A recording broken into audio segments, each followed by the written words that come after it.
Can I welcome members, officers and the public watching on the webcast to today's meeting of the Police and Crime Committee. In accordance with government regulations, we are holding this meeting on a virtual basis with Assembly members and guests participating remotely. I will call Assembly members to speak by name during the question and answer session, and I will also introduce each guest as they join us. Our main items of business today are two question and answer sessions. The first is with the Mayor's Office for Policing and Crime and the Metropolitan Police Service, and the second is with representatives from the Metropolitan Police Federation and the Metropolitan Police Superintendents Association. But first, we have a number of items of formal business to go through before we begin these discussions. Members of the public may like to follow us on Twitter at London Assembly and take part in the meeting discussion using hashtag #AssemblyPolice. Can I now ask our clerk, Lauren Harvey, to confirm the names of the Assembly members who are virtually present at this meeting and any apologies for absence? Thank you, Chair. The Assembly members currently present on this call are yourself, the Chair, Assembly Member Desai, the Deputy Chairman, Assembly Member O'Connell, Assembly Member Arbour, Assembly Member Arnold, Assembly Member Berry, Assembly Member Dismore, Assembly Member Duval, Assembly Member Hall, Assembly Member Pigeon, and we will be expecting Assembly Member Whittle shortly. Thank you. Item 2, declarations of interest. Can I ask the committee to note the recommendations set out at item 2? Noted. Good. Thank you. And can I also ask Assembly members to declare any other disclosable pecuniary interests and other relevant interests, including any declarations in relation to gifts and hospitality, which are not reflected on the authority's register of gifts and hospitality, where they relate to the items on the agenda for today's meeting? No disclosable interests? No? So moving on, agenda item 3, minutes. Can I ask the committee to confirm the minutes of the meetings held on the 3rd of June 2020 to be signed by me as a correct record? Good. Thank you. Confirm. Thank you. Good. Item 4, summary list of actions. Can I ask the committee to note the completed and ongoing actions arising from previous meetings of the committee and additional correspondence as listed in the report? Noted. Good. Thank you. Item 5, action taken under delegated authority. Can I ask the committee to note the recent action taken by me under delegated authority following consultation with party group lead members and Caroline Pigeon, MBE Assembly member, as listed in the report? Noted. Thank you. Item 6, question and answer session with the Mayor's Office of Policing and Crime and the Metropolitan Police Service. This is our main item of business. So, as per our procedures, this is our monthly question and answer session with the Mayor's Office for Policing and Crime and the Metropolitan Police Service. I would like to welcome our guests, Sir Stephen House, Deputy Commissioner, Metropolitan Police Service, and Sophie Linden, Deputy Mayor for Policing and Crime, and Diana Lushford, Chief Executive Officer, Mayor's Office for Policing and Crime. Can I firstly thank our guests for attending today, and thank our guests for attending today. I do realize that, Sir House, that you have time limitations, and Deputy Mayor, I know that you got to leave at 1 for personal reasons, which I totally understand, but I'm hoping we will finish by 1. So thank you to both of you for attending. So we got a number of questions divided into sections. The first set of questions is around the policing of protests that we've seen in London over the last few weeks. And I will bring in the Deputy Chair of the committee, Assembly Member Steve O'Connell, to ask the first couple of questions. Thank you very much, Chair, and good morning, guests. Good morning, Sir Steve. And some questions for you initially around the subject of public order protests. There's been a lot of issues and incidents in London over the recent weeks. We want to pursue some questions around that. I'd like to turn first of all to the Black Lives Matter demonstrations on the 13th of June, where in the latter part of the day there was some serious injuries to police officers. So my first question to you, Sir Steve, is were the officers policing that demonstration adequately equipped with the correct public order protection equipment to protect themselves? Well, good morning, everybody. Thanks. Can I just check you can hear me okay? Yes, we can. Yes, Sir Steve. Yeah. Excellent. Thank you. Thanks for the question, and thanks for the invite to be here. I'm happy to answer the questions on the public order situation. I would just point out, you're asking specifically about the 13th of June, when our records tell us that 34 officers were injured. I would just point out that... That's my briefing, and that's even worse news, but continue, Sir Steve. Yeah, well, let me just... I will do, because I think you need to know the full story here. On the previous Sunday, the 7th of June, we had 47 officers injured. So actually the 13th of June was not the worst date for sole injuries. They were all difficult days for our officers. I was in the special operations room for most of these days. Did they have the correct equipment? So you'll be well aware, members, that what we do is we assess each operation as we go into it, based on intelligence, but also based on previous experience with the groups, and sometimes with the individuals who are organising the groups. In relation to the Black Lives Matter situation, this was quite problematic. I think by its nature, it was more of a movement than an organisation, and we never really managed to establish a good relationship with anyone that we would call an organiser. That drives all sorts of problems. It drives problems around knowing expected numbers, agreeing routes, agreeing the policing style, communicating with them so they can communicate with the people taking part in the demonstration. So what we have to base it on then is anything else that we have, which is intelligence and previous experience. I spoke personally with the Gold and the Silver Commandos on all the days of the demonstrations, including the day on which we had right-wing demonstrators as well. And what we did was we tried to make sure that we were preparing our officers effectively and protecting them, but also we're well aware that if we have a demonstration which is at the start of it entirely peaceful, which I think all the Black Lives Matter demonstrations were at the start, were entirely peaceful. I wouldn't say they were particularly friendly to the police. We had a lot of verbal abuse and a lot of anger directed at police officers from the start, but they weren't violent from the start.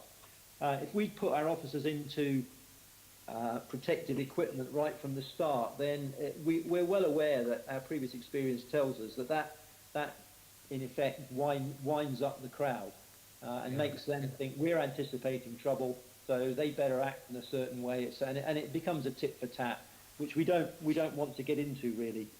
So we tend to go in at the lower level that we think is safe, and often that will be, and I think I'm right in saying, by the time we got to Saturday the 13th of June, because of previous weekends, that meant that we put them into what we call Code 2 equipment, which effectively means they're wearing their protective equipment, but they don't have NATO helmets on, and they're not carrying shields. Okay. The level beyond that is they wear their helmets and they have shields. We would only do that if we were either knew we were going to have trouble or we were in the middle of trouble. So we try to anticipate. That's not always possible. And what our bronze commanders on the ground do is make sure that if they haven't got officers who are fully equipped, they have the equipment nearby, or they have officers who are fully equipped around the corner, ready to deploy if necessary. Okay, thank you. I mean, I think what Londoners would have seen a couple of weekends running is different protests, levels of violence unacceptable in all of them, but different protection for officers from one weekend to the other. And Londoners would need that explained to them. I see that the Commissioner is speaking to the Home Affairs Select Committee, that, in hindsight is a wonderful thing, is that she would have provided far more protective equipment for officers in hindsight on that Black Lives Matter event. Do you agree with that, Deputy? I guess you probably would, as it's your boss. I tend to make a habit of agreeing with it, but we do have the odd difference of opinion, but not on this occasion, I have to say. Hindsight is a wonderful thing, and had we known. But having said that, I'm sure Cress would agree with this. On the first big demo of Black Lives Matter, we had about 15,000 people. I would suggest 14,500 of them were almost entirely peaceful. And they were the dominant feature throughout the day up until about 6 o'clock in Whitehall. And at around about 6 o'clock in Whitehall on the first Saturday, it suddenly erupted into real violence. That's very difficult. I get that. I mean, you're the expert, and some members here have been around a long time. Many demonstrations and events turned into that way, and we can quote things like Notting Hill that are wonderful, peaceful events. At the end of the day, there's some violence. So that's not unheard of. So it's all about anticipating. I think one of the issues, and I think other members are going to come in on this, is about the increase on the willingness to use violence against police officers and other emergency workers in recent times, and particularly around this COVID period. The question really to you is what more are you doing to support your officers and emergency officers when they're attacked? Bearing in mind, I'm thinking also about the new young men and women who are joining the force, and how are you protecting them in this environment of more violence, perhaps, being directed against them? Okay, so I agree with your characterisation. I think it was particularly violent and particularly angry and nasty. I can guess at some of the reasons for that. I don't think it's rocket science. You know, this was in many ways initiated and sparked by George Floyd's killing in the United States. But let's not kid ourselves that that's what's driving the anger at the moment in London. It may have been the spark, but there are other things at the root of it. Part of that is the ongoing relationship between the Metropolitan Police Service and part of the black community. But there are many other wider things, not least of which people have been locked up in lockdown for months, and frankly, I think are all a little bit, if I could use the word, probably regret using it later, stir crazy, and therefore it made things slightly worse for those few events. What are we doing to protect our officers? They have very good equipment. We have to be certain and quite clear that we had the primary duty of keeping the Queen's peace, but after that we have to look after our own staff and make sure that they are properly equipped and protected and well led. The command teams that were in place for all these operations were top-line command teams with huge experience in public order. You referenced it, Notting Hill, but lots of other events as well. These were really good leaders in the special operations room and on the ground. The plan was a decent plan. It worked effectively on all the days. In terms of welfare, that improved throughout. Again, in hindsight, had we known it was going to be so violent, we would have put more welfare in place on the first weekend. But by the second weekend, we had a very sophisticated welfare plan in place to make sure that officers were debriefed before they left duty, that any injured officers were properly supported, that their injuries were properly recorded, investigated. We had representatives from the Federation and representatives from the Black Police Association present. The reason for the Black Police Officers Association and the Muslim Officers Association was very sadly, our black and minority colleagues were the target of particular abuse from the crowd. One might expect that from the right wing, I guess. I'm characterising, but there we go. I wouldn't have expected it from the demonstrators in Black Lives Matter, but it was a fact. And I've read a number of statements by black officers about the abuse they received, and we had to take some of them out of the line. The sergeants had to put an arm around their shoulders. You've got to come away because it's just getting too aggressive towards you, too nasty. I think I cannot condemn that in the strongest. I just can't say how upsetting that is for us and for the officers themselves, who feel they can't do right for doing wrong, quite frankly. So lots of welfare around them. You'll be aware of Operation Hampshire, which is the Met's operation around making sure that officers are looked after from a welfare point of view, both physical and mental, that we put together a proper crime file to deal with the assaults on the officers, that they are investigated not by the officer themselves, but by a detective, constable or sergeant. That we had forensic recovery teams on duty for the latter part of the demonstration so that they could try and recover, they could photograph the injuries but also recover any implements used in the injuries, and also when NATO helmets were damaged, as one was, it was smashed, the visor was smashed with blood down it. That was exhibited by the routine. I'm pleased. I'm pleased that my last point, Chair. This really is a last point. It sounds very much like how you anticipated that demonstration going didn't go as your thoughts were. So I would assume and hope that you would be learning lessons from this for future demonstrations. Very happy to respond positively. Yeah, we learn and debrief every operation. We had particularly detailed debriefs, including talking to a number of the injured officers from the first weekend, and then we invited a number of the injured officers into the special operations room for the second weekend so they could see how much care, excuse me, choking on my tea, how much care is put into looking after the officers on the day. And I think that worked quite well. All right, thank you, Chair. Thank you. Can I now bring in Assembly Member Len Duval, followed by Assembly Member Disbo? Len. Thank you very much, Chair. Deputy Commissioner, look, the media concentrates on the number of assaults after the demonstrations and the tackling of unlicensed music events, but there is the trend in assaults on officers was happening way before that. Are you in a position to give us the number of assaults that took place on officers in that initial COVID-19 period, so we see a complete picture over this period around what the officers are facing?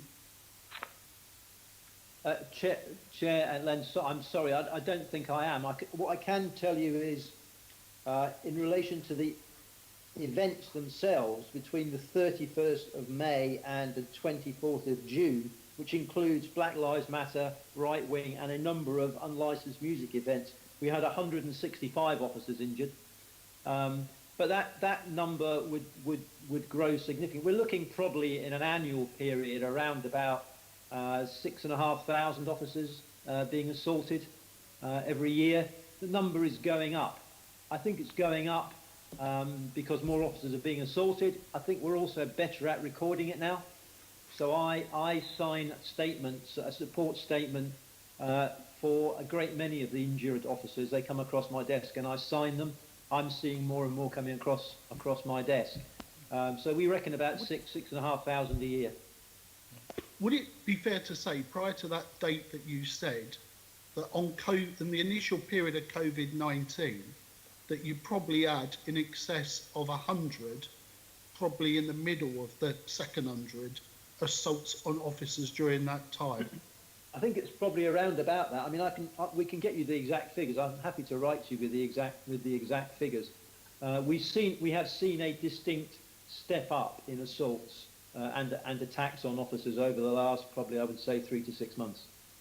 And would it be fair to say, both in terms of when we bring people to book about assaults on police officers and other public sector workers, that the CPS doesn't really put the prominence on some of those assaults on public workers, public sector workers, and that sometimes they don't ever get to the courts even when you've got the evidence. Is there something about that we need to have a proper discussion now about the police supporting other public workers when they're assaulted, police officers being assaulted in the course of their duties, where that if we do bring people to book and we're able to present the evidence, that actually the courts take it more seriously than they probably have done in the past?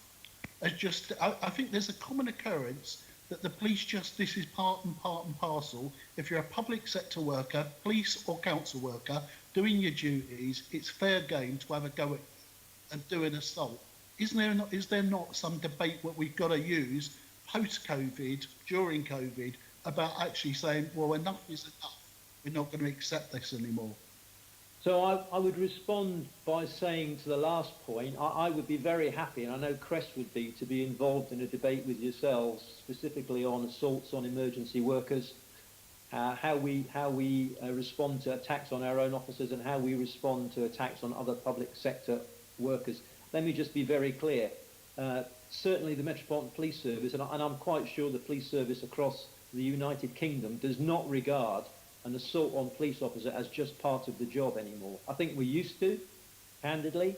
I know we don't do that anymore, because actually publicity from ourselves and from the Police Federation, I'm sure Ken Marsh will talk to you about this later if you ask him, is very clear. Actually, the strap line is it's not just part of the job. It's not acceptable.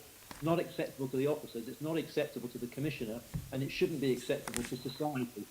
To come back to the CPS point, unusually for me, I have to say, I think the CPS are doing a pretty good job on this across the board. I think it's got better in the last couple of years. Cress had her first meeting with the then new Director of Public Prosecutions, ahead of the CPS, and it was the main topic of conversation was CPS support for officers who had been assaulted. It actually is pretty good now. We review any cases that we don't think come up to scratch, and we learn lessons from that. I think the courts are also much more in tune with what I think is the public mood on this as well, and are handing out stronger sentences. I think there's more to be done. There's more distance to travel. So I know that the Home Office is looking at can they strengthen the penalties around assaults on emergency workers. My personal preference is that they go to a 2 strikes policy, so that if you are convicted a second time in a stipulated period, then there is an automatic imprisonment sentence, and it should be a decent one to discourage people. I think it's too prevalent among certain groups now that assaulting police is part of the fun, part of the game, and society can't let that happen. I think we need to. There's a lot to be said about it, then, if you don't mind me saying so, and I'd be very happy to be involved in a discussion on it. I lead a fair bit of work on this in the Met. Yep. There's issues around showing body-worn video in courts. The biggest single issue is very often the assault on the officer is part of a bigger file. So there's a robbery is the main substantive offence, and there's then an assault on the officer during an arrest. And it can happen that the assault on the emergency worker can be seen as a secondary and subsidiary issue, which can sort of not fall by the wayside, but not necessarily grab the attention. I think that needs to change. Okay, right. Thank you. Thank you. Can I bring in Assemblyman Dismore and then Assemblyman Peter Mitchell, and we really got to move on. So, Assemblyman Dismore. Thank you, Chair. I want to come at this from a slightly different direction, Steve. The police have a legal obligation to facilitate peaceful protests, and they emphasise peaceful. And the problem, of course, is the COVID-19 problems, which have sort of magnified the duty on the police, bearing in mind that some of the things that we saw, some of the demonstrations, would probably be in breach of the COVID regulations. I think it was right that they were allowed to happen anyway. I just wonder how you thought, at a higher level, how you square the circle between the facilitating peaceful protests and some of the disruption that would cause anyway, and the duty to enforce the COVID regulations as well. How do you square that circle? Not easy, but can I start by a clarification? We don't have a duty to facilitate a peaceful protest. We have a duty to facilitate a lawful protest. It's not the same thing. So the whole of XR was unlawful, but it was peaceful. Yeah. The definition, and we do need to be clear on this, is that the protest has to be a lawful one. Now that brings you square into your question. Well, if that's the case, how come you let the marches and demonstrations go ahead in the face of COVID and the public health risk?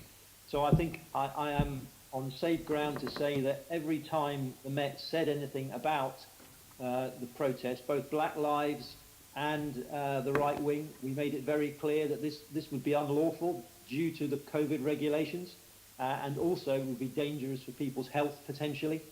And we know, don't we? I think medical opinion is now agreed that black and minority communities can be more at risk from COVID than white population. I don't think we know why yet, but it seems to be the case. So we were very keen to reinforce to people, and I know that other people were. I know the government said the same, and I definitely know that the mayor said it repeatedly. He said, try to find other ways to show your anger, to demonstrate in other ways rather than taking part in this march, which will breach the legislation and may put you and your family and friends at risk from the illness. And I was asked by a number of people, well, these are unlawful. Why do you let them happen? So I asked you the question: how do we stop 15,000 people gathering in Hyde Park when they come from all different directions, tube, bus, walking, dropped off in cars, etc., and congregate in thousands, and then express a desire to march from Hyde Park into the centre of London, into Whitehall? We simply cannot stop that in any proportionate manner that would be acceptable to the Commissioner, to myself, to the public in general. It wouldn't be possible. We have to simply state clearly it's unlawful, you shouldn't be doing this, and it is potentially dangerous to everybody's health, but we will try and control it in a way that makes sure that it stays peaceful, stays orderly, and try and get it over and done with and get people off home. Okay. Thank you. Thanks. Yeah. Assemblymember Peter Whittle, and then I want to bring in Assemblymember Arnold. Peter?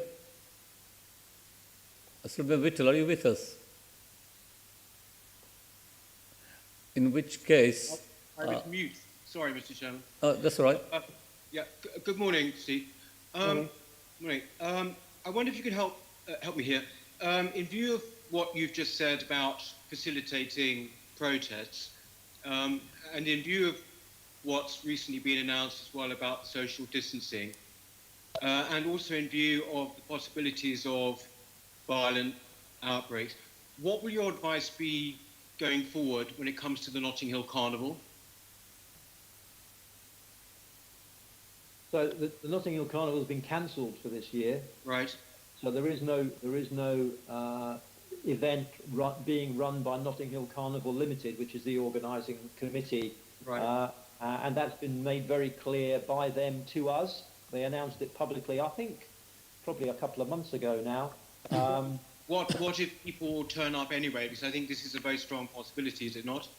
I think it's an almost certainty that there will be some. I think the timing's been very difficult, really, because I think they were correct to cancel it, and I think it will stay cancelled. But we're now quite a long way through lockdown. There's been a lot of easing in different directions, although each day seems to throw up a potential return to some sort of lockdown. So it will be a ongoing debate. We have a leadership team up and running, again led by a very experienced commander who's done many Notting Hill Carnivals in the past. I suppose we're expecting some element over that long weekend of, I don't know, whether it's an extended unlicensed music event, multiple unlicensed music events in certain parts of London, events in Hyde Park. We haven't got intelligence on anything specific yet, as far as I'm aware. The minute we do, we will engage if we can find organisers to try to point out to them, well, we will point out to them that what they're going to do is almost certainly unlawful and almost certainly medically dangerous. And we can take action if we find organisers who are determined to do that. But I don't really want to go much further than that at the moment. I see. No, thank you. But this is just the point, really, isn't it? How would you handle it if these things happen, which it seems almost likely? I mean, I've been very concerned, Deputy Commissioner, by, some of the pictures we've seen of police sort of when it comes to music events or indeed at the local council estate, actually just retreating en masse. Is that a policy that you would have in the instance of sort of an unofficial Notting Hill Carnival? Would you effectively leave it alone?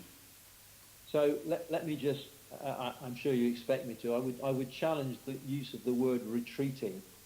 Solid retreating, I mean. Well, so I watched the same coverage you watched, and what I see is that we occasionally you have to simply accept that if officers are dressed in normal clothing and have been engaging with a crowd who've been perfectly peaceful, and all of a sudden the officers start taking rocks and various other implements thrown at them, they have to pull back. I mean, frankly, officers will die if they don't take sensible action and pull back. But they are almost immediately replaced by officers wearing the appropriate equipment, and we're not then retreating. We're moving forward.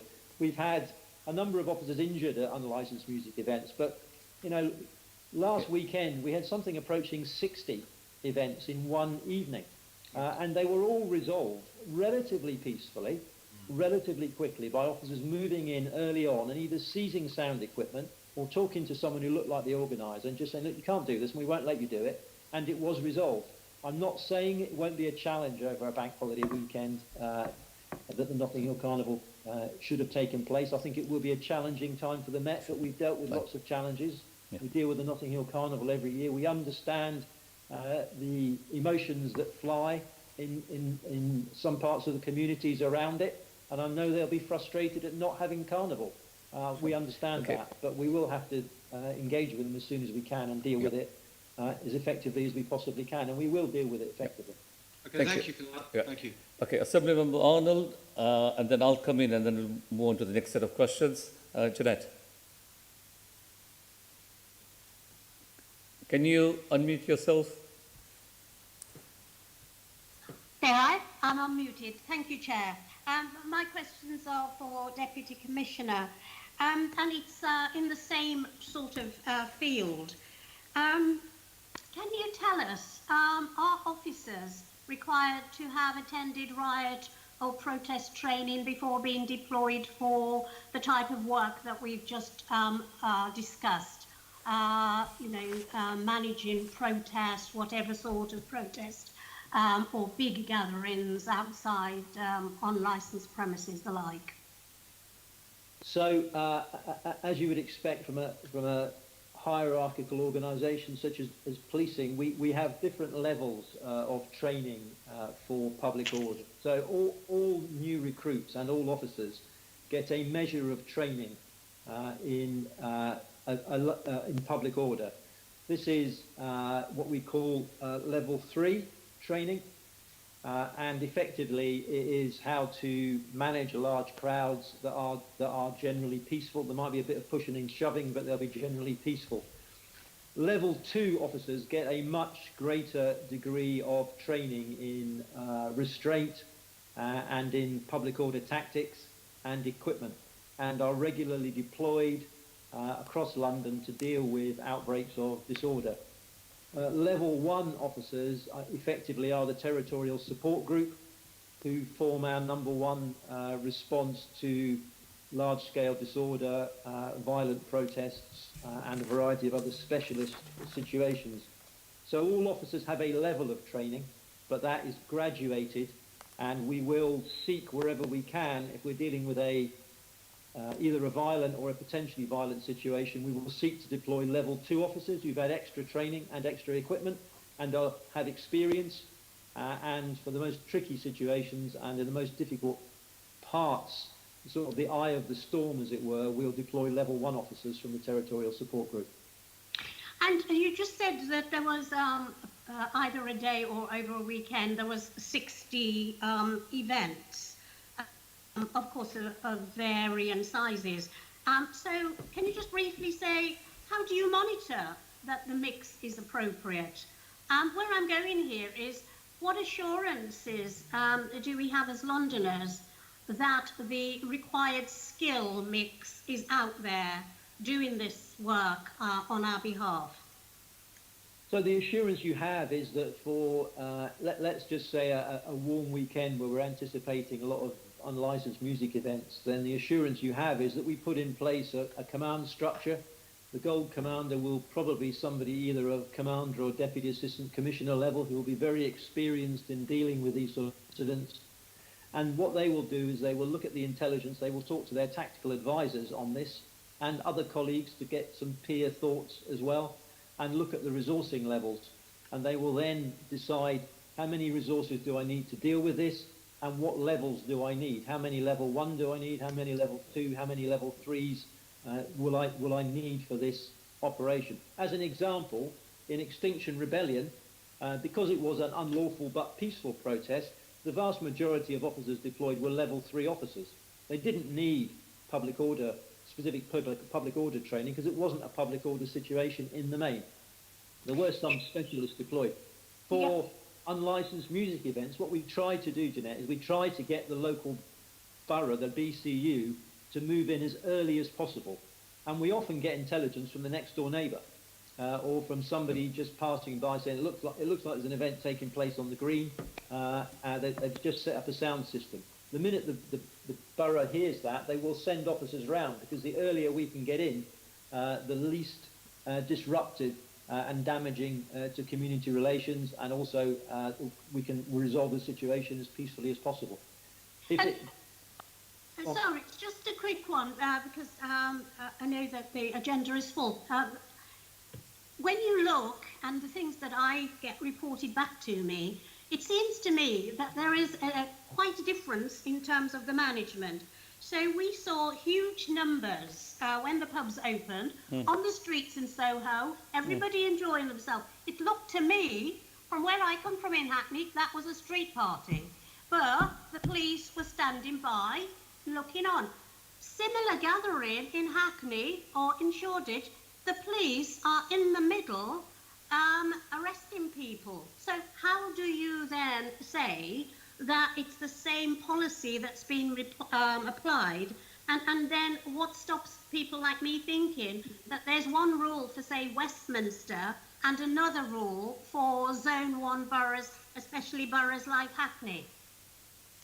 So my response to that would be, yeah, the first weekend following the opening of licensing was, in Soho in particular, crowded.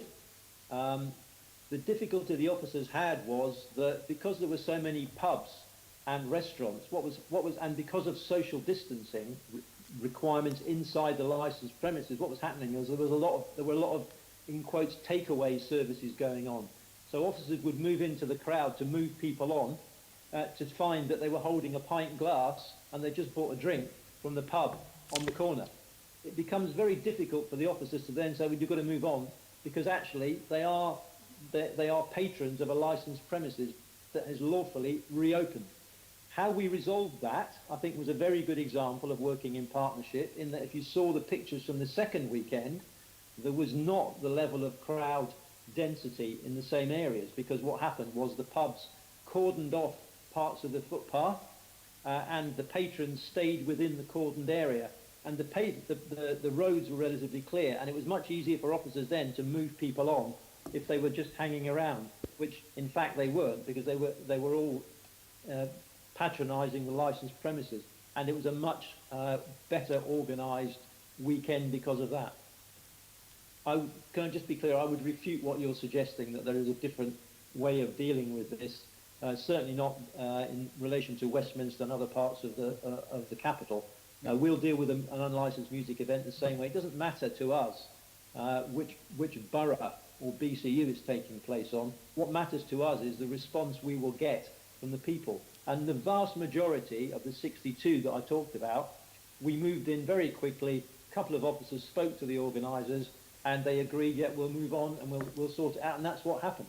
And that happened all over the capital. Thank you. Thank you. Okay, so we are running behind schedule, but I've got to put this to you, Deputy Mayor. Final question in this section.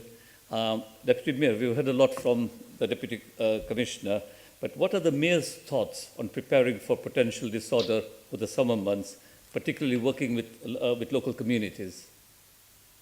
Thanks a lot, Chair. I just wanted to say, first of all, that I think the Metropolitan Police have dealt with some really challenging situations over the last weeks and months, and in the vast majority of cases have really risen to the task, and to thank the brave officers who have been out there policing really difficult situations, and many of them have been injured, and it's just completely unacceptable. I know we all agree with that, but these are public servants going out to do their job, and they really should not be under attack for doing that job. In relation to the sort of coming weeks and months, the weeks over the summer holidays, and the sort of what you're talking about in terms of tensions in communities, we're very well aware that this is a really difficult period for London. It's a difficult period for Londoners. There are tensions, there are real vulnerabilities, and there are real challenges. Many Londoners are very worried and anxious about the future. Many Londoners are worried and anxious about their own personal health, losing their jobs, and the economic reality that we're facing post-COVID. Really challenging times. So what we're doing from City Hall is working with the Metropolitan Police, but also working across City Hall and with communities and local authorities to make sure, as far as we can, we're monitoring what is happening, and we are aware of the tensions, and that there are, and having the discussions with the Met to make sure that as they have already, they are ready for the challenge and they have the plans in place. Thank you, Deputy Mayor. That's reassuring. Moving on to the next set of questions on disproportionality. So bearing in mind the time, can I ask you, Assemblymember Arnold, I know you have a number of questions, but there's a common theme running through these questions. So can you take all your questions in one block? And then after your questions, I'll bring in Assemblymember Pigeon, followed by Assemblymember Sean Berry. And so that hopefully we can proceed with some speed. But this is a very important issue, so I do want to give you some time. So Assemblymember Arnold.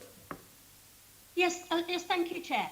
I hope the Deputy Commissioner will agree with me that there's no argument here that there is a problem about disproportionality in terms of the relationship, the numbers of stop and searches regarding black Londoners, particularly black men.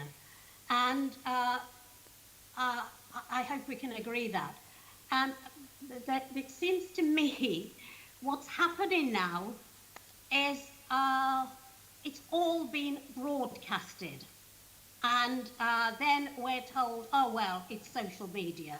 Well, if an event doesn't happen, it can't be filmed, it can't be broadcasted. And what I would like to ask is, how many investigations are currently ongoing involving the Met that would include the IOPC's own triggered investigations? I understand that the Met referred themselves regarding the handcuffing of Bianca Williams and her partner, and so they've referred. But when I go on the IOPC site, I see a huge number. So can he confirm how many investigations are going on at the moment? And that would be my starter to him. Thank you. So do I agree there's a disproportionality problem with overrepresentation by black community? Yeah, absolutely. Black men, black young men, absolutely, across the board. You've heard me say this before. We know that they are far more likely to be stopped and searched within London than the white population. We know that they're far more likely across England and Wales, between 4 and 5 times more likely to be a victim of homicide than the general population. And we know that they are 8 times more likely to be a suspect for homicide than the general population. The figures I have in relation to homicide in London in the last year, we've had 20 young people the age of 25 murdered in London. Of those 20 under 25s, 15 of them have been from the black and the Asian community, 12 from the black community and 3 from the Asian community. So 75% of the young Londoners murdered in the last 12 months from ethnic minorities, and we all know that that is wildly disproportionate as well. We also know the black community is disproportionately represented in other areas across society, not just the policing issue. But yes, we acknowledge there is an issue. We acknowledge the black community is angry and they want answers and they want action from the Metropolitan Police Service. I accept that. And we are working with the Mayor's office on an action plan, and the Commissioner is developing initiatives within the Met as well to try to respond to many of these concerns. In relation to the bit about broadcasting, I actually have, so I mean, what I would like to do personally is to be broadcasting our own social media, which is body-worn video. Because one of my concerns is that I think the shortest clip I've seen was 23 seconds on Twitter, which showed 23 seconds of a encounter that lasted over 15 minutes. And we know that that's probably, if not disproportionate, I'm overusing the word, but it doesn't show the full picture. I'd much rather see the full picture of some of these incidents, so that if we have got something wrong, that's dealt with properly, or if in fact this is simply a feature of policing, which is sometimes we deal with people who don't want to be dealt with. Sometimes we turn up when it'd be better for the person, if, as far as they're concerned, we didn't turn up. We are walking on the edge of conflict all the time. I have to remind people regularly, not yourselves, I know that, but people regularly, that police officers are effectively licensed by the state to use force against other citizens. They're supposed to do it proportionately, they're supposed to do it lawfully when it's necessary, and only use reasonable force. But they are licensed so to do, and sometimes that is necessary for their job. Yeah, Commissioner, I would never argue about the police doing their job, and I have never, in my time, representing Londoners or being involved in the police, argued they shouldn't do the job. I would be the first. And I have to say to you, when I'm with my relatives and I'm with black comrades, we would be the first to say, call the police. This is a criminal action. So there is no disparity there about the relationship about wanting police officers to do their job well. And it comes down to proportionality. When we look and when we see figures and when we see images, it seems that what we have now is a body of evidence that says, and I'm glad you agree with me, that something is absolutely wrong and needs fixing. And can I just finish and say, I just found it also interesting that the Commissioner apologised for Bianca Williams and her partner being handcuffed. And perhaps you can't answer it, but is the Met going to apologise to all those other black Londoners who police have handcuffed, have disrespected, and the fact is that maybe they're not Olympic stars, so that's why they haven't got an apology to date? So I haven't really yet finished answering your first set of questions, and I'm certainly not implying any. I'm not trying to start a fight with yourself around your commitment to the enforcement of the law. I wouldn't do that because I know your history on all of that. You asked how many inquiries have we got with the IOPC. I don't know. I can write to you, but I do want to say one thing. The problem, and I was trying to develop this, but I diverted myself. The problem with the social media clips is what we see are the clips, and they get huge publicity. What we then don't see at the same level of publicity is what actually happened. So I had that in one instance. So in relation to Mr. Millard Scott, who you'll remember was subject to a taser by a police officer, and he then fell down the stairs, and that got a lot of publicity.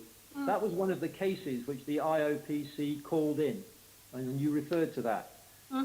We had a letter back from the IOPC yesterday, literally just yesterday afternoon, which says the IOPC has decided this matter should be returned to you, the Metropolitan Police, to be dealt with in a reasonable and proportionate manner.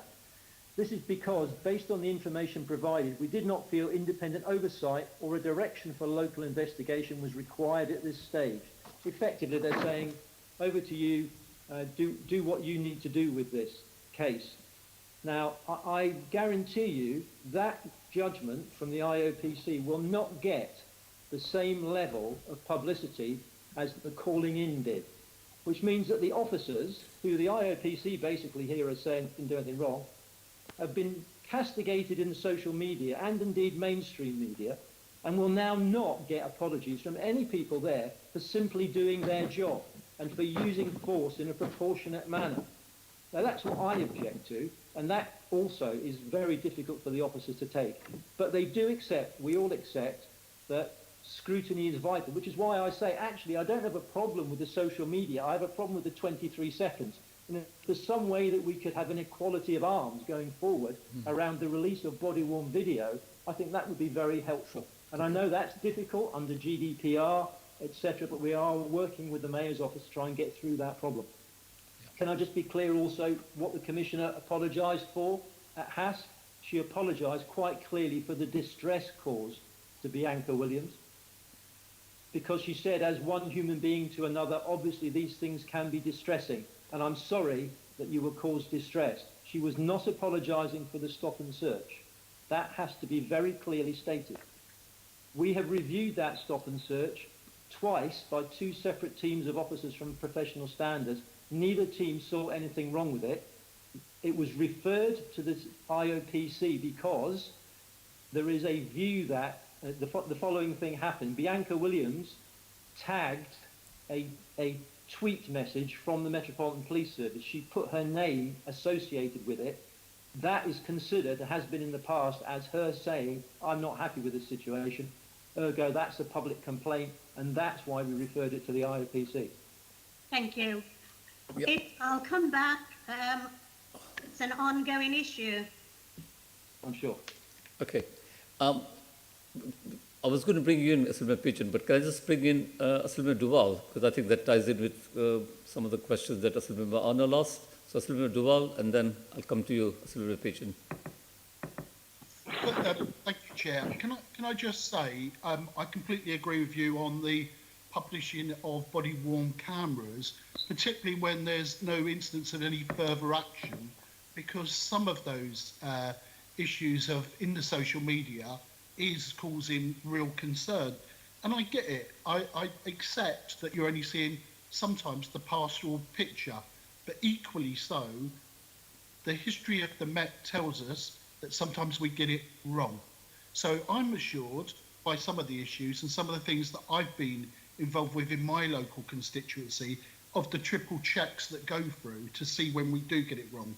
But I think what we need from the FPS is at the moment is this, right? I think the certain situation we're facing now has set back community relationships with the black community, BAME community, and there's an issue. There's a big issue here.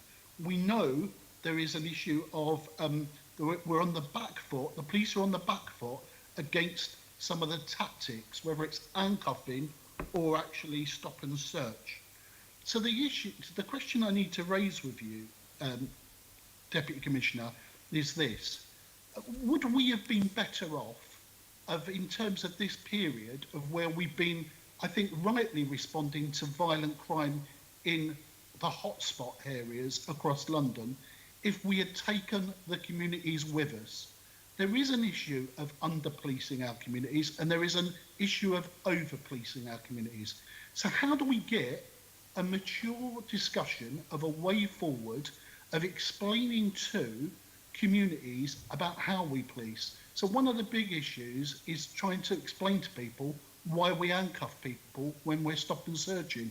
Now, in terms of that, it's a judgment call, but it's a practice and it's about minimising some of the results. The real problem is here, we have small numbers of people committing violent crime and criminal activity, and actually the net is casting a lot of people in that are distressed by the encounters that they've caused. And rightly so, the police are treating as potential suspects, because that's why you're stopping and searching and you think that there is an issue.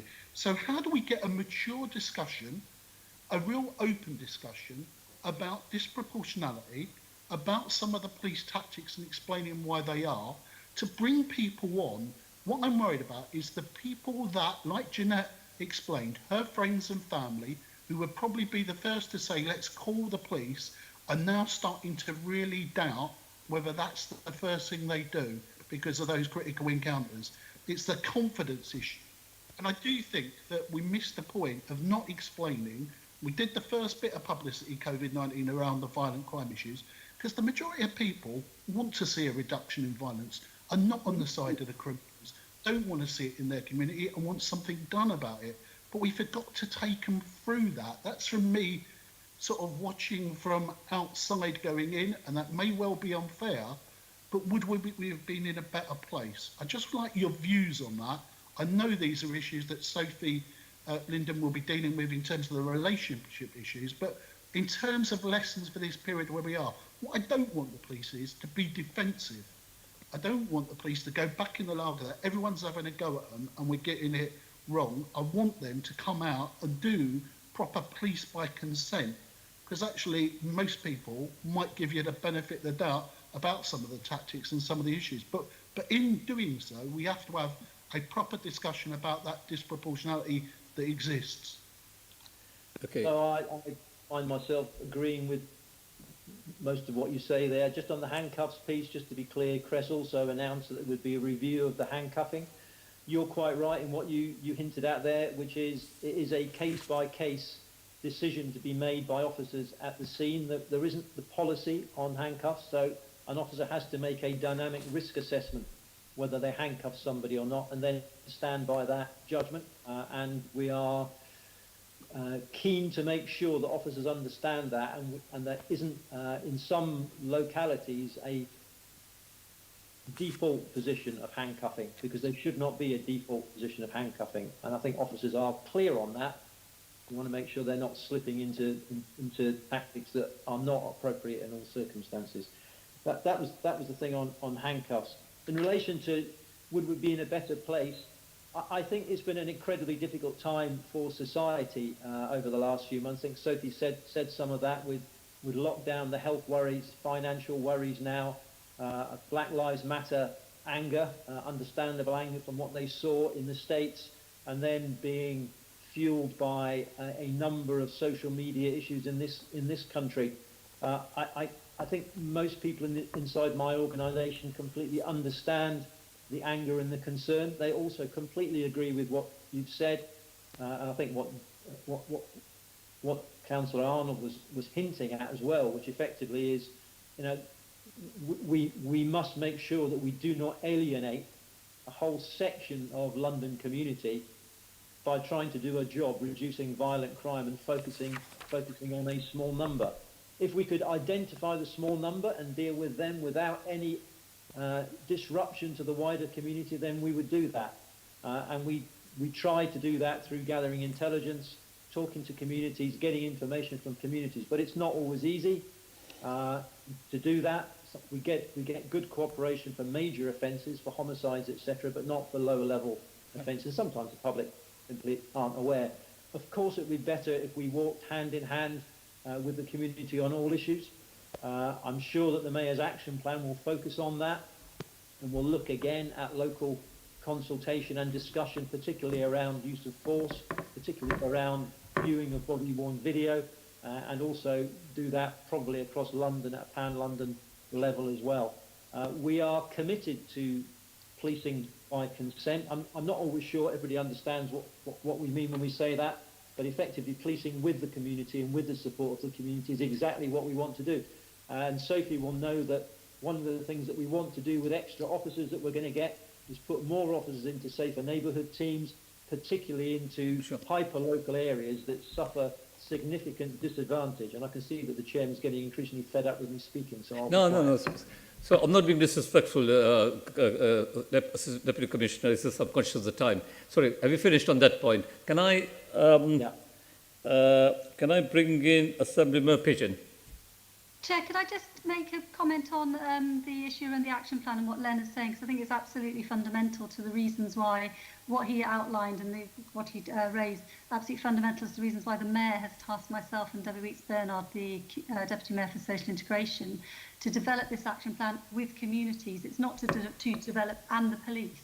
It's not to develop an action plan, sort of, go behind the closed doors of our own homes at the moment, not City Hall, and develop one. It is to do that in conjunction with and in consultation and discussion with communities. And we have been doing that alongside the Metropolitan Police with workshops and reaching out to communities, because it's only by taking people with us and also listening to them. It isn't about information and education and transmission. It's about consultation, engagement, and it's about actually working together to deliver what everybody wants, which is trust and confidence in the police, and trust and confidence of the police in using their powers to tackle violence. And we've got to do both those things together, and the action plan will do that. The other, just really briefly, the other key thing that we've got to make sure we're doing is that the transparency and accountability of the police and the use of their powers is really clear, and there is proper information on that.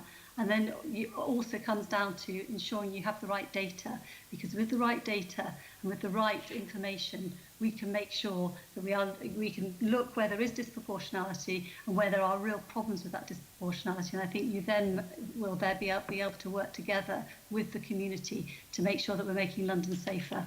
Sorry, before I bring in Assemblymember Pigeon, Deputy Mayor, I was going to ask you this question, because we've heard a lot from the Deputy Commissioner. I don't doubt your commitment, the Mayor's commitment, and still commitment of the leadership of the Metropolitan Police to get to grips with this, with some of the issues that we are talking about. What I'm told, and what I personally feel, is that we've heard all this before. We had Scarman in 81, Macpherson in 91. I got here a report issued in 1987, Policing Against Black People by the Institute of Race Relations. That was 1987. What the question is more really a comment rather than a question that I put to you, Deputy Mayor. What is it about this action plan? All right. What is new? How are you going to sell it? How are you going to take communities with you? As David Lemmy said, we've had reviews. We had about 10 reviews in the last 5 years into the prison service, probation service, policing. There are about 70 to 100 recommendations waiting to be implemented. What is it about your action plan that will inspire and put confidence to Londoners out there?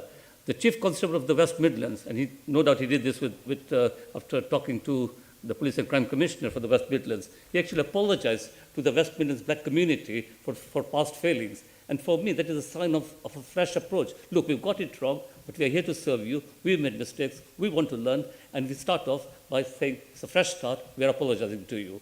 Where is that sort of inspirational leadership coming from, from this building?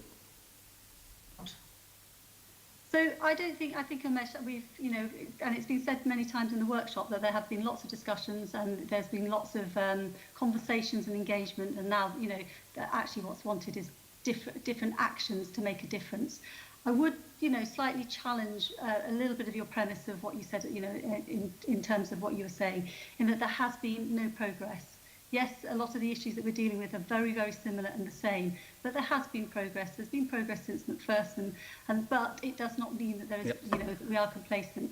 So in terms of the action plan, I'm not, we're in the middle of the workshops. There are real, incredibly important themes coming out around leadership, around accountability, about local transparency, about the community monitoring groups and local engagement, and also around what's happening pan-London. And also, really importantly, real call for communities to be involved in the training of the police and that engagement. And I think with working together, this action plan will make what the Commissioner said at Home Affairs Select Committee will help that step change and push the journey on further, so that we really do build and make sure we've got trust and confidence in all our communities, and especially the black community. I'll just say this, yes, progress has been made. I'm not going to deny that. We are a long way from the time when a previous commissioner, David McNee, said after some of the events around the Special Patrol Group, if Londoners are worried about the SPG, then they should stay at home. The very fact that we are talking openly about such issues now. So yes, progress has been made, and I certainly don't doubt the commitment of the present leadership of the Met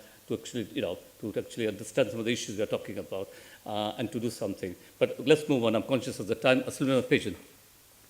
Very quickly, the Commissioner said last week that there would be this review into handcuffing practices around stop and search. I think, Deputy Commissioner, you just said there isn't a policy currently around this.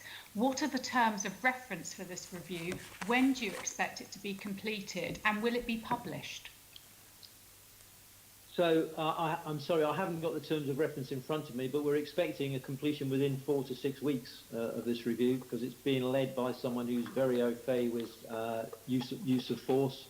So it should be done around early September. Will it be published? I see no reason why it wouldn't be published. It'll be made available to the Mayor and the Deputy Mayor. I wouldn't see why it wouldn't be published. Great, I look forward to seeing it, and if perhaps you could write with the terms of reference. Thank you. Okay, and finally, Assembly Member Sean Berry. Yes, I think I'm probably best asking this question to the Deputy Mayor.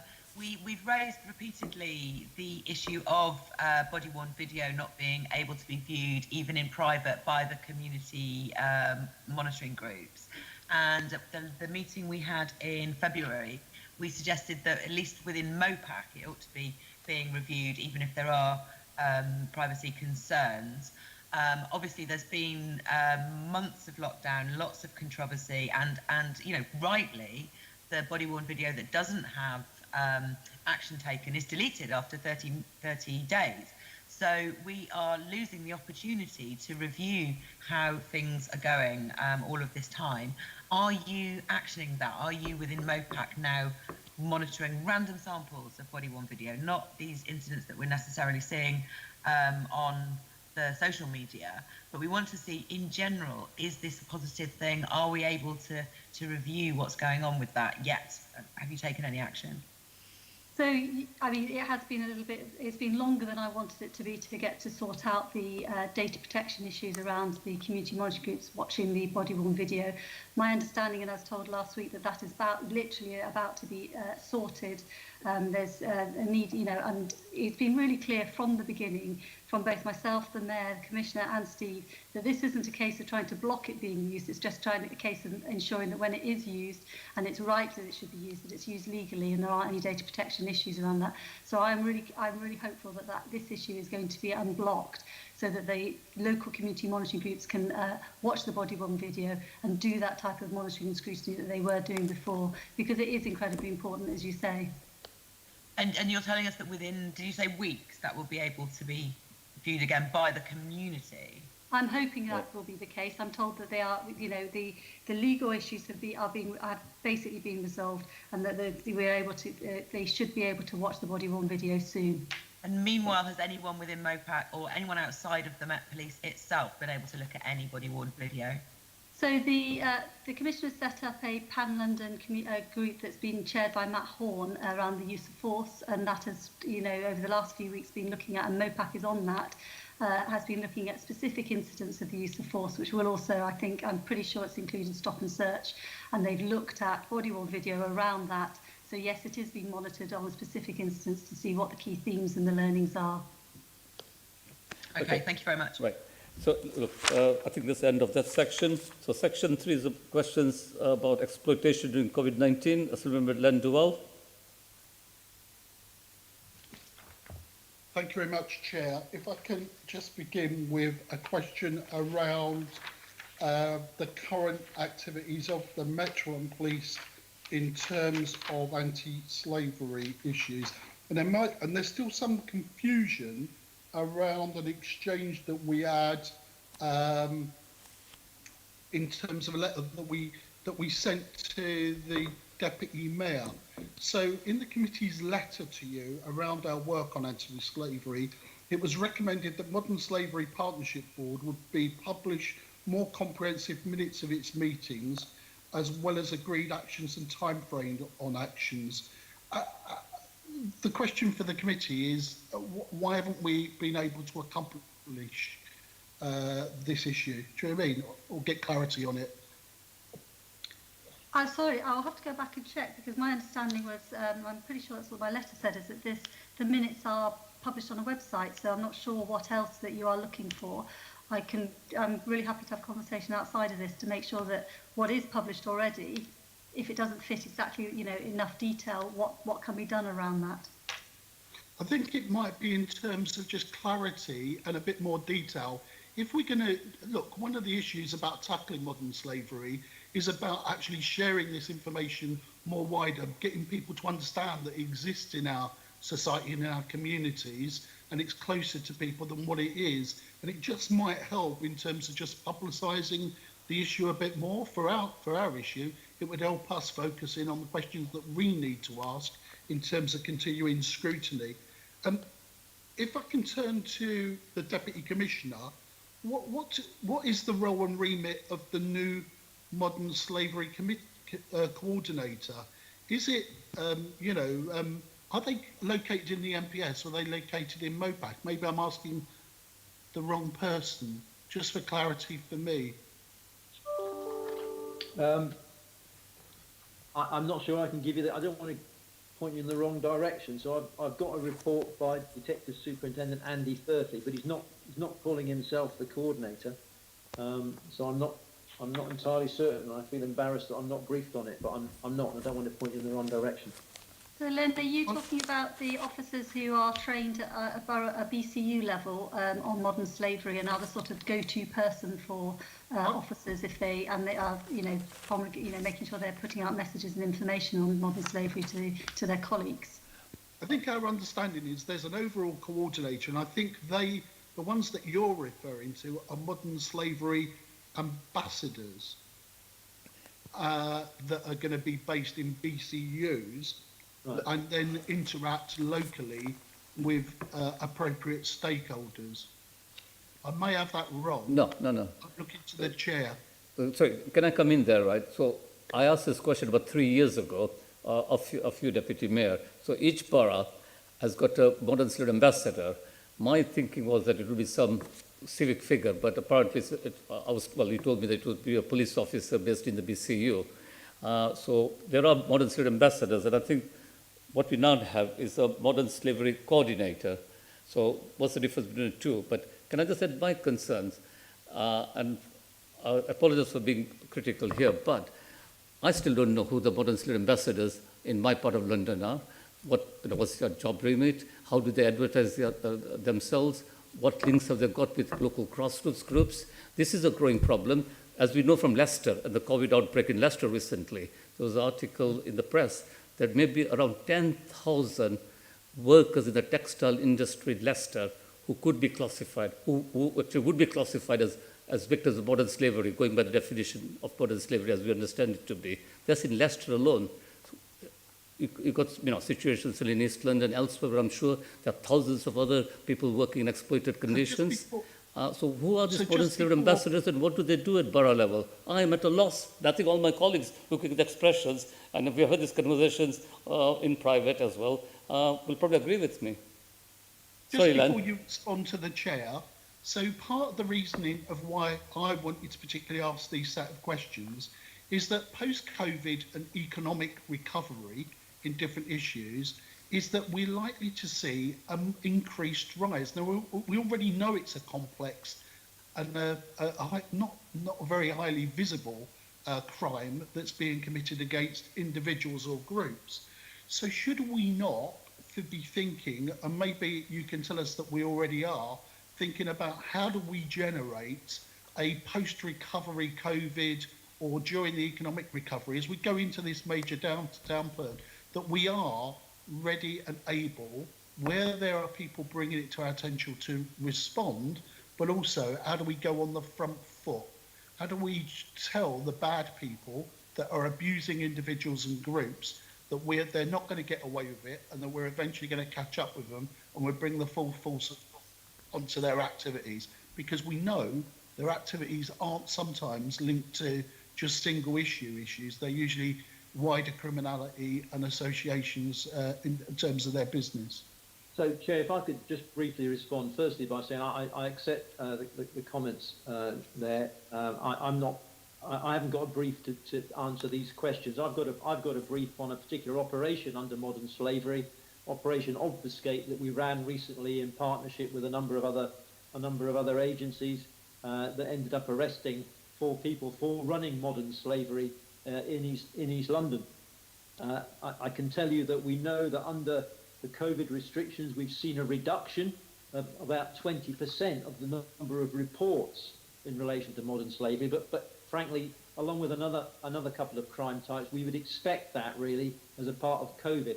I wouldn't suggest for a minute that it means that the problem has reduced, although obviously one of the areas where we do see slavery are in car washes and nail bars, and they have been restricted obviously by the lockdown. So I would anticipate the criminals running those will have moved people into other areas.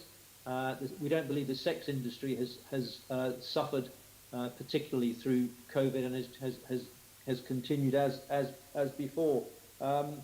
We are seeing the number of reports on modern slavery within the Met and indeed nationally return to pre-COVID levels now, and we expect it probably will go higher for exactly the reasons that you talk about. And finally, very clearly, the slavery issue is intimately involved with organised crime. They're doing it for money. These are highly organised criminals bringing people into the country, subjecting them to slave-like conditions whilst they're in the country, and taking money through them into the organised crime group.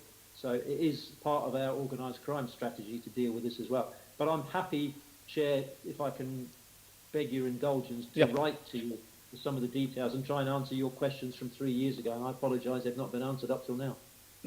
No, I appreciate that offer. I think it's a very extremely important issue after what we know about from Leicester, and I don't want to rush the discussion. We've got 2 other important issues to put to you in this section. Len, you finished your questions.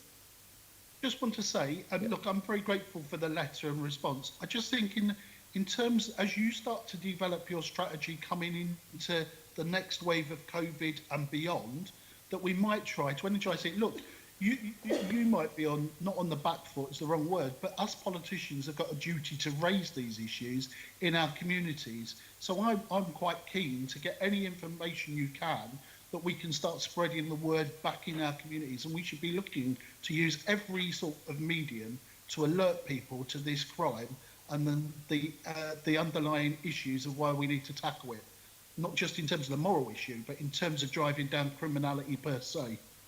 Yeah, and I should also say, as a Commissioner, that I think the Met, over the last 2-3 years, has actually started taking modern slavery much more seriously and beginning to recognize it as an issue. So progress has been made.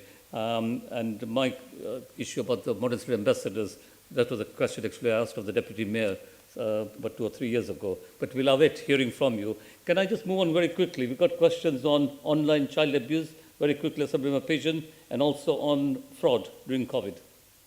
Thank you very much. Yes, I'd like to ask the Deputy Commissioner whether during lockdown we have seen an increase in child abuse, including online child abuse, and also how has the Met been working with boroughs and schools to proactively support and identify children who may have been victims of such abuse during lockdown, and particularly where it's been for such a long period.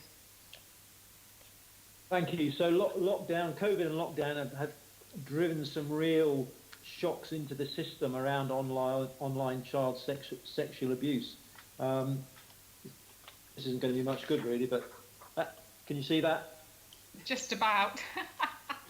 That's the bar chart. No, you can't. I'll give up. So shaking my head and laughing at me, as is so often the case. We've seen an increase. So 5% increase in offences in the rolling year, so gone up to 2,500. A 10% increase during the lockdown period. So yes, it has gone up during lockdown. A caveat, though, if I may, which is because of our constraints on lockdown, we redeployed officers to do more work into online child sexual abuse. As a result, we had a 55% increase in detected outcomes. We had 90 detections between March and May compared to 56 in the same period last year.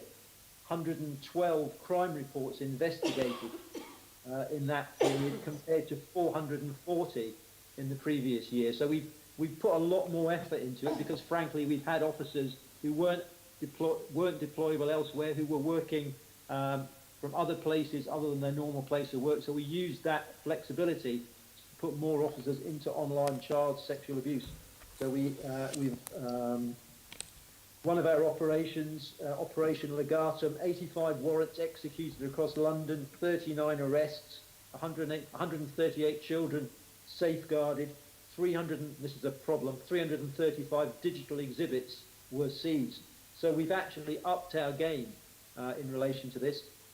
I think we've probably also seen, a crude measure, people have been spending more time at home. And so much of this is done on the computer at home, therefore there's probably been more of it going on as well. But part of the increase is that we put more officers into it because we've been able to. I can't guarantee, sadly, that we can keep the officers there as we return back to a more normal sort of picture on crime figures. That's probably going to change. But I mean, some of the stuff we're seeing, subject engaged online with one of our child profiles. In other words, the offender thought it was a child at the end of April. The offender travelled from Glasgow to London to meet them, identified and arrested for sexual communications with a child. No previous relevant convictions on this person. So that's interesting, an interesting one in itself. Lots of examples. I've got 2 pages of examples of that sort of thing going on. We are physically bringing people into London to meet a fictitious child. They're being arrested. Well, I'm really pleased to hear the work that's gone on there. But obviously it's very worrying indeed. Just 6 weeks ago when I questioned the Commissioner, I was told that the child abuse and safeguarding teams were going to be bolstered as children went back to school. Obviously many children have gone back to school. Are you able to give us any picture of the additional officers going into that area? I'm not cited on it. Well, I do know we have bolstered the team, so we've got people now on DCU who are properly trained, picking up what is a growing workload. And obviously, we will be putting our schools liaisons officers, approaching 600 of them, back into schools as the schools get up and running.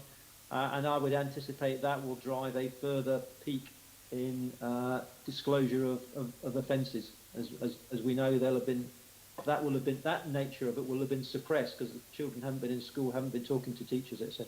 Yeah. About half children are back at school, so I imagine there's an increase in the work already. It would be interesting if perhaps you could get some more detail on that for us. The other issue I wanted to pick up is the issue of fraud. I think the Met had reported only 71 cases of COVID-19 fraud between the 20th of March and the 8th of June. Do you think that's an accurate reflection on the levels of COVID fraud in the city, and what are you doing to protect people in London from such scammers and fraud? So we work very closely with national agencies on this. I think part of the difficulty is identifying and properly badging. Is it COVID fraud, or is it being dealt with in the general picture of fraud that we deal with? So over the period, the figure I've got is over the period from the 24th of March to the middle of June, we assessed COVID-19 fraud amounted to about 3% of all fraud reports on CRIS. That's slightly higher than the national app. Sorry, CRIS is our crime recording system. That's slightly higher than the national average, which is 2%, which the National Fraud Intelligence Bureau think 2% of total fraud was actually COVID related. So the figures are we're talking big volumes, but relatively small percentages. I can't see any hard figures other than the percentages figures that I've got here, I'm afraid. So I can't answer that. We've done an awful lot of work using our volunteers. So as you know, we've had over 1,000 volunteers working with us throughout the lockdown period, and we've distributed through them about 37,000 leaflets across 20 London boroughs, giving preventative advice on fraud and cybercrime scams. And the Community Watch project is also estimated to have reached approximately 500,000 London residents. Particular focus, I think you are probably aware, we've also used our volunteers to make telephone contact with all elderly victims of crime when they're working their way through that, to offer some reassurance, some help. Do they need any assistance with anything in general? A lot of that comes down to talking to them about how to avoid scams, either at the front door or particularly telephones, not so much internet, but telephone fraud as well. So we're doing a lot on the preventative side. Helen Ball's led a magnificent effort around that, using our volunteers in the lockdown period to do that. And that's something, as you know, as part of Met Direction, our aim is to get ultimately to 42,000 volunteers with some ambitious targets for the next few years. And we're going to keep that going with a big focus on fraud prevention and education about how to avoid being scammed. Lovely, thank you very much. Thank you. So moving to the next set of questions. So Assistant Commissioner Mover, you've got to go soon. We've got a couple of questions from Assembly Member Dismore on radicalisation during lockdown, and a very specific question on live facial recognition addressed to you from Assembly Member Barry. So I'm hoping to get that done in the next 10 to 15 minutes. So Assembly Member Dismore, do you want to come in with your set of questions, combining them if possible, to ask about radicalisation during lockdown? Thanks. Steve, can you tell us what impact lockdown has had on radicalisation and what your plans are for potential terror threats as London comes through transitioning out of lockdown? I can certainly try to do that. I mean, it's a very wide-ranging subject, as you'll be aware. And I suppose the glib answer is it's probably too early to tell what effect or impact lockdown has had on radicalisation. I think, referencing my previous comment, people spending a lot more time at home, a lot more time on laptops and computers. We know that's a significant methodology for radicalisation of lone actors. We're seeing a disturbing number of younger people being attracted to terrorist activity, much of it on the right-wing side of what I would loosely call politics. I think we still see the greatest threat within the UK emanating from perhaps inspired by a group but acting independently, and that's the case of both right-wing and Islamist-based terrorism. The challenge with right-wing in particular is the spectrum of influence is very broad, and we really need to focus on communities defeating terrorism to gain the intelligence. The threat can come from lots of different directions.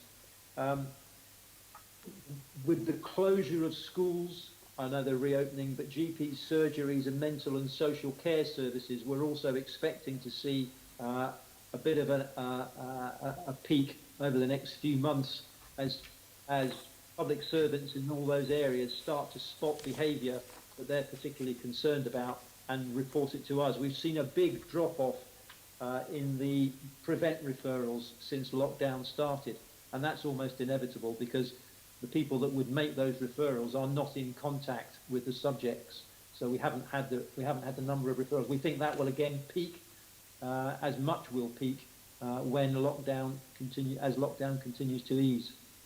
Okay, thanks. Last week we heard that a serving probationary officer had been charged with being a member of the far-right terrorist group National Action. How confident are you that this was an isolated incident and no other serving officers are linked with prescribed terrorist organisations like that? And is there some sort of review or learning exercise being undertaken as a result of the case? So you're quite correct. A probationary Met police officer was charged with offences including belonging to a prescribed organisation. They're extremely serious charges for anyone to face, and we do understand how deeply concerning it would be for the public, because it's frankly deeply concerning to ourselves. We have obviously carried out a review, yes, in terms of could this have been spotted, and the reality is in our vetting procedures, and I just have to be very clear, I am not in any shape or form blaming anyone who operates in our vetting unit. They have done some fantastic work over the last few years to modernise, to make themselves more efficient and to deal with the huge numbers of new recruits we've had. But the review tells us that this individual's behaviour could not have been spotted by our vetting processes would not have picked him up. And he was found by another route that wasn't available to the vetting department, unfortunately. We will need to review. Do we need to do more on vetting to spot this? The investigation, and one of the reasons why we've now gone public with the investigation, is because we are confident there are no links to any other serving police officers or indeed former police officers. So we believe this was an individual. I'm not clear, I'm not sure if we are clear whether he joined with the intent of burrowing his way into the organisation or whether or not he simply wanted to be a police officer but held completely unacceptable political views in relation to and whether those were in parallel to his desires. We're not certain on that at this moment in time. We have, as you would expect, referred it to the Independent Office of Police Conduct for them to take a look at it, but we will continue to examine the case to make sure that we learn all the lessons that we can do in relation to this. We're also reviewing his prosecution record. He's only been in 18 months, so he won't have impacted a great many people, but we are reviewing his prosecution history to make sure that he has not taken his unacceptable views and imposed them on the citizens of London in a way that would be unfair, unjust and unacceptable. Well, I think that's quite reassuring that you are going back to look at what he's been doing in the time he's been in the force. And, you know, I take some comfort from your belief that there's nobody else. But if he's slipped through the vetting process, how can you be so sure that somebody else hasn't as well, and yet there aren't other sleepers like that?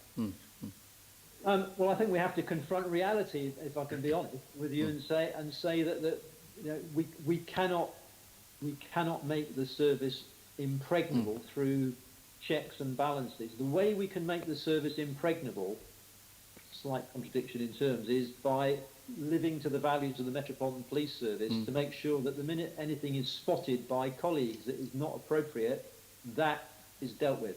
And we have had, I'm not going to refer to it, but we have had an incident recently where 2 officers were brought to our notice, brought to justice by a colleague saying this isn't right. I take encouragement from that. It happens at a much lower level, on a not frequent but a regular basis. The officers will say, I'm a bit concerned about this. That's healthy as far as I'm concerned, and we need to encourage that sort of thing, because that's how we'll catch anyone, whether it's motivated by political views or motivated by organised crime to come in as a sleeper for organised crime. That's how we'll spot it, by people who they work with going, I'm not sure that this person's right. So putting all that together, you can't be certain that there aren't other sleepers there, but on the other hand, you're confident that other officers will dob them in. That's very well put. I wouldn't have used those words, but yeah, I would say that the Commission has made very clear the values and the standards she expects, and she expects us to abide by them. And if we don't, then we need to make sure that we deal with it. I see the Chair's hurrying me along, so just one last question. You mentioned far-right terrorism threat before. What's your assessment of where the current terror threat is coming from? In relation to far right? No, generally. Where do you perceive the terror threat coming from at the moment? So I would say that the far right is rising in prominence, and the government's taken some steps, I think, that recognise that. I think that's worrying, frankly, across much of the Western world. What's worrying is the youth of the people involved, often in the right-wing views. But equally, we cannot discount violent Islamist-inspired terrorism. We saw recently, in fact, just last week, 2 court results, one for the woman who was planning to plant a bomb in St Paul's Cathedral, and another for the man who was originally, you'll remember, attacked officers outside Buckingham Palace with a sword. We took him to court twice. On both occasions, the jury decided, I think, that we couldn't prove it and that he was trying to commit suicide by cop. He has now been given a very, very lengthy sentence based on some fantastic work by our specialist operations counter-terrorism team. So I think what I'm trying to say is I don't think we should be specific about where it's coming from, because it will then come from somewhere else. We have to be vigilant across the whole horizon, really. And as you said, the biggest threat at the moment seems to be lone actors. I think that's always the case. I mean, it's common sense, isn't it, that, you know, if you have a large conspiracy of 5 or 10 people, they have to communicate and they have to talk and meet, and that drives suspicion and gives us opportunities through the right use of technology and lawful use of technology to catch them. An individual inspired on a computer in their home who then decides to go out and buy a knife or rent a van is very, very difficult to detect if they're not communicating with anyone. So lone actors per se are bound to be more challenging. Okay, thank you, Chair. I know you're under time pressure. Yeah, Sylvia Arnold, very quickly. Yes, Chair. It's just for Deputy Commissioner. I've heard all that you've had to say, but can you, if you can't do it briefly, because it's quite a complicated thing, just screening takes place at application. Now, I think the question has to be asked, and I'm sure somebody with the intention is going to lie, but at least that's the starting point in terms of asking, are you a member or have you been a member of a far right-wing group or what have you? And then during the training period, whether or not this is the sort of thing that is addressed so that that individual, in fact, would in some way stand out. Now, don't know if you can answer that, but it just seems to me that those are 2 key areas at application and during the training period that would need to be addressed. Well, I couldn't agree more, but I'm quite certain that they are addressed. So it's very clear, made very clear to officers that they cannot be active politically. And I mean, I don't wish to offend all the politicians I'm looking at right now, but that includes legitimate politicians such as yourselves. Police officers can't engage in active politics. It's not permitted. They certainly are made clear that anything that is a prescribed organisation makes them a criminal. And this guy he's a straight up criminal. And that's how we've dealt with him. And the whole ethos of our recruitment and our training at Hendon and elsewhere is to try to instill in people the values that you would all expect in police officers, and I expect and Cress expects in police officers. And I think for 99.9% we do that. This guy, unfortunately, is deviant from that. Okay, thank you. Thank you. Yeah, can I beg your indulgence? I really do have to... There's just one more question, only one question, Assistant Commissioner, which is on live facial recognition from Assemblyman Sean Berry, and then I promise you can go after that. Assemblyman Berry, do you want to put your question? It's a yes to question. Basically, are you doing any review of the use of live facial recognition in light of the new concerns, not only about accuracy, but about systemic bias, and the context of 3 major technology companies who devised this stuff withdrawing its use from police forces in the United States? The short answer is no, we're not, based on what you've just talked about, which is the American companies withdrawing. Part of the reason for that is the National Institute for Standards and Technology, which, as you will understand, is entirely independent from us, but is the industry standard that looks at it, says that the system that we use of facial recognition is on many measures the most accurate we have evaluated, and found that the variation in accuracy between male, female, black and white is negligible. In fact, 0.15%, and is not statistically significant. So no, we're not doing a review on that basis.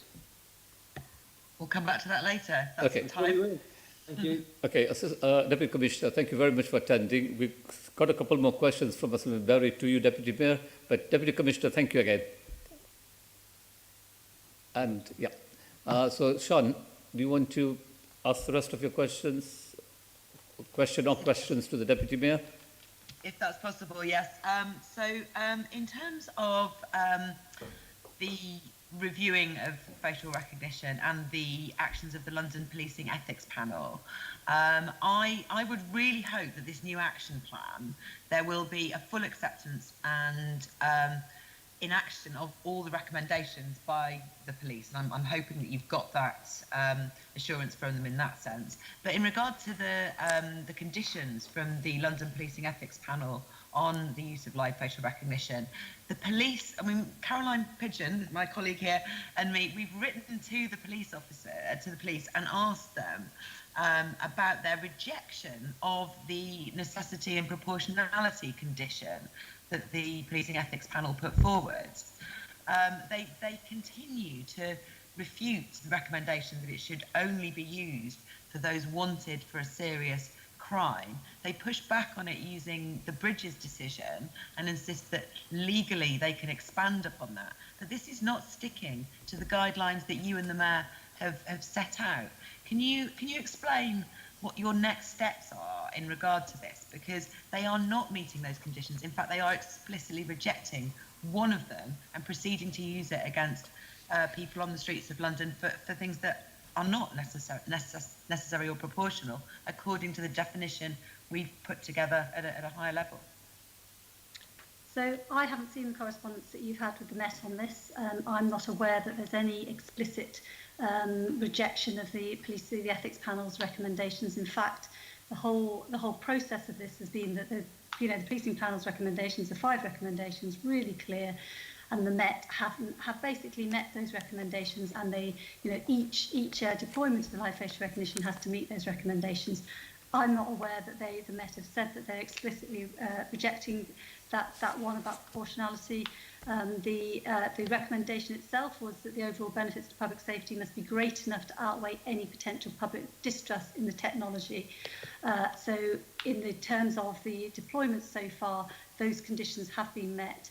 It's something that we'll continue to review, but during COVID, live facial recognition has not been used. We were We were scheduled to look at this oversight board in September. I'm not sure at all that we will have any more deployments that we can look at to make sure that we've got that, in terms of our statutory responsibility of oversight in September. Clearly, if we have, we will make sure that we're doing that at the oversight board.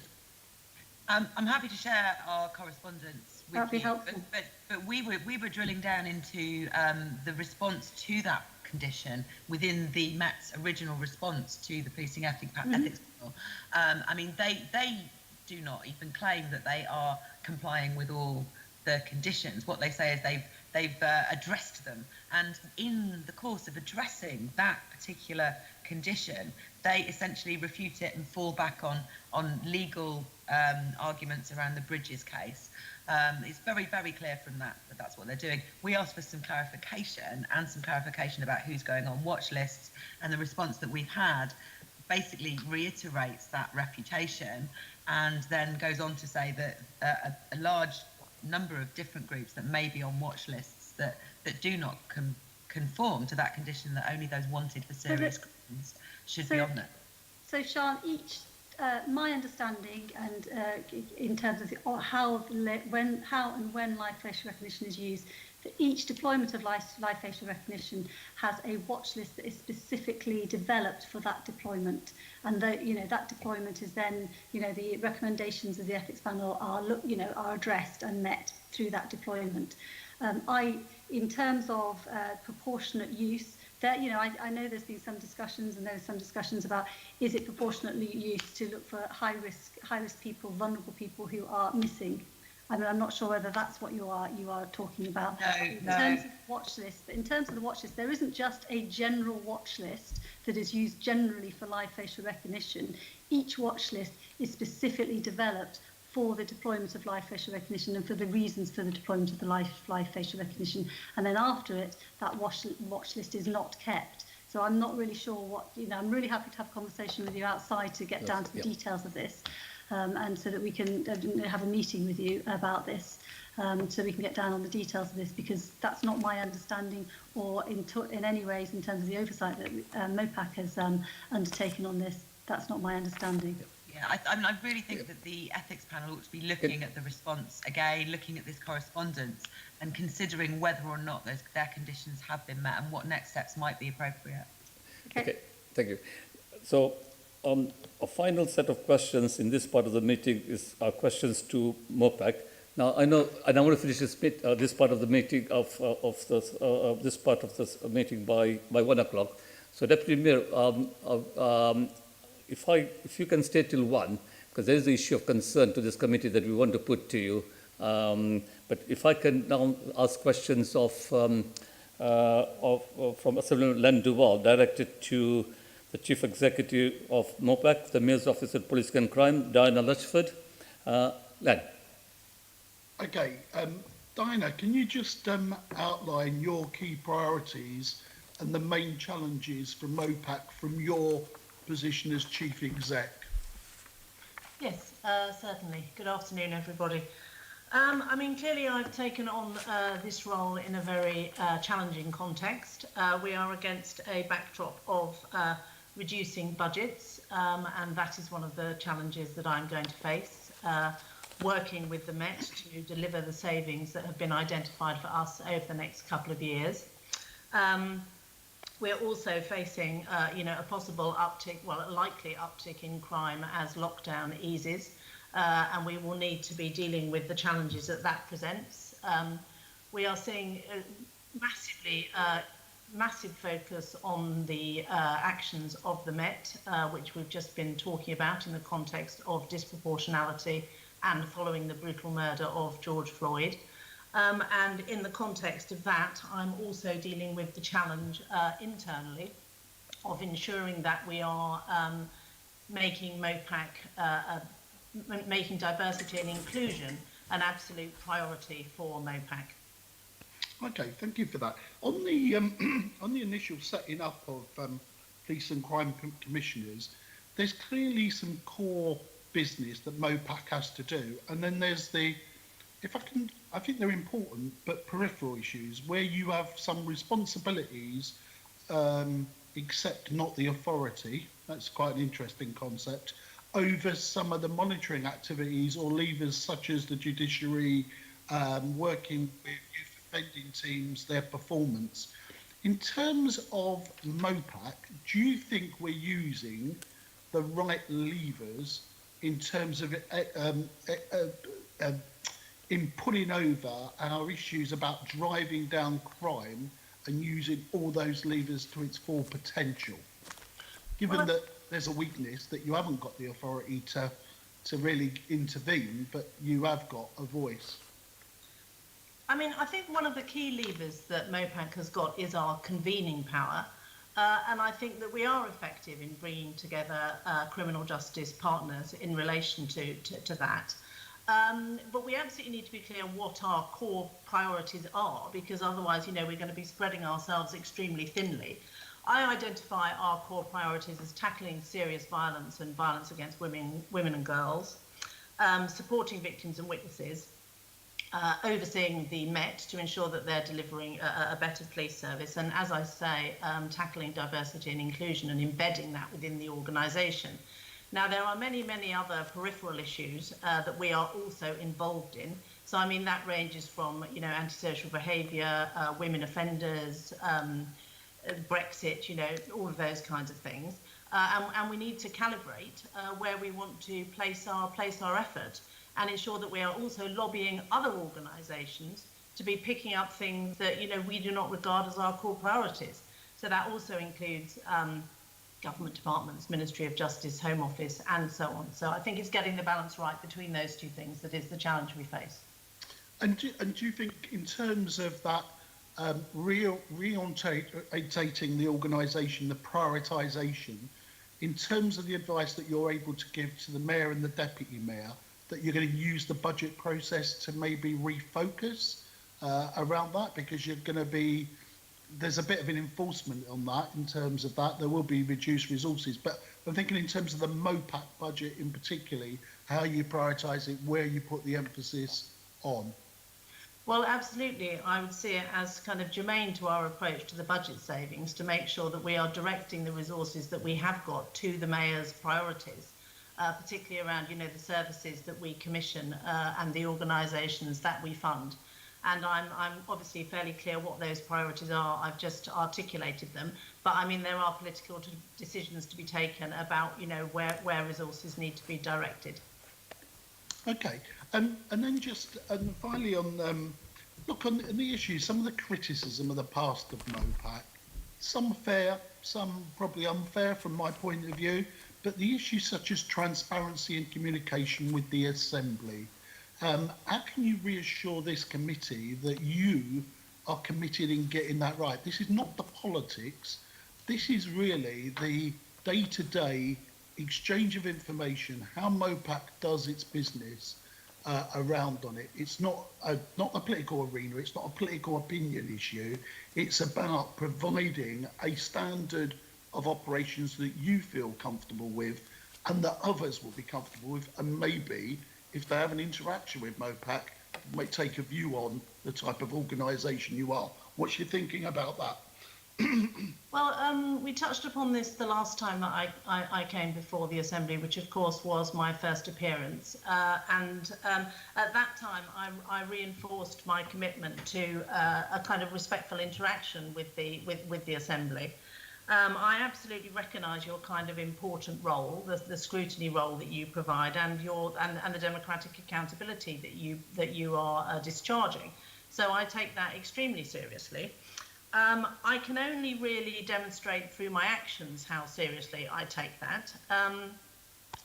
I, for example, proactively suggested that we should provide you with a briefing on our thoughts around the action plan in the early days. That was something that I discussed with the chair, and then we delivered.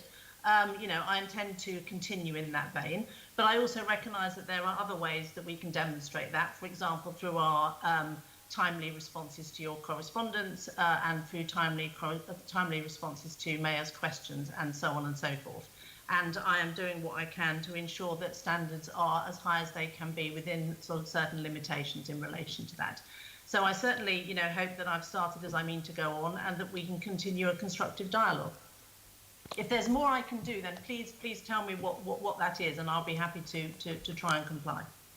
And then just finally, from your point of view as Chief Exec of MOPAC over MPS financing and the further support that we may need from government, is the key issue about the MPS funding about sustainability in terms of numbers of police officers, but also there are other activities? What's you're fresh. It might not be that way since February. You probably think you've been here a number of years, but in that sense, you are relatively fresh with a different view of that relationship and that particular problem.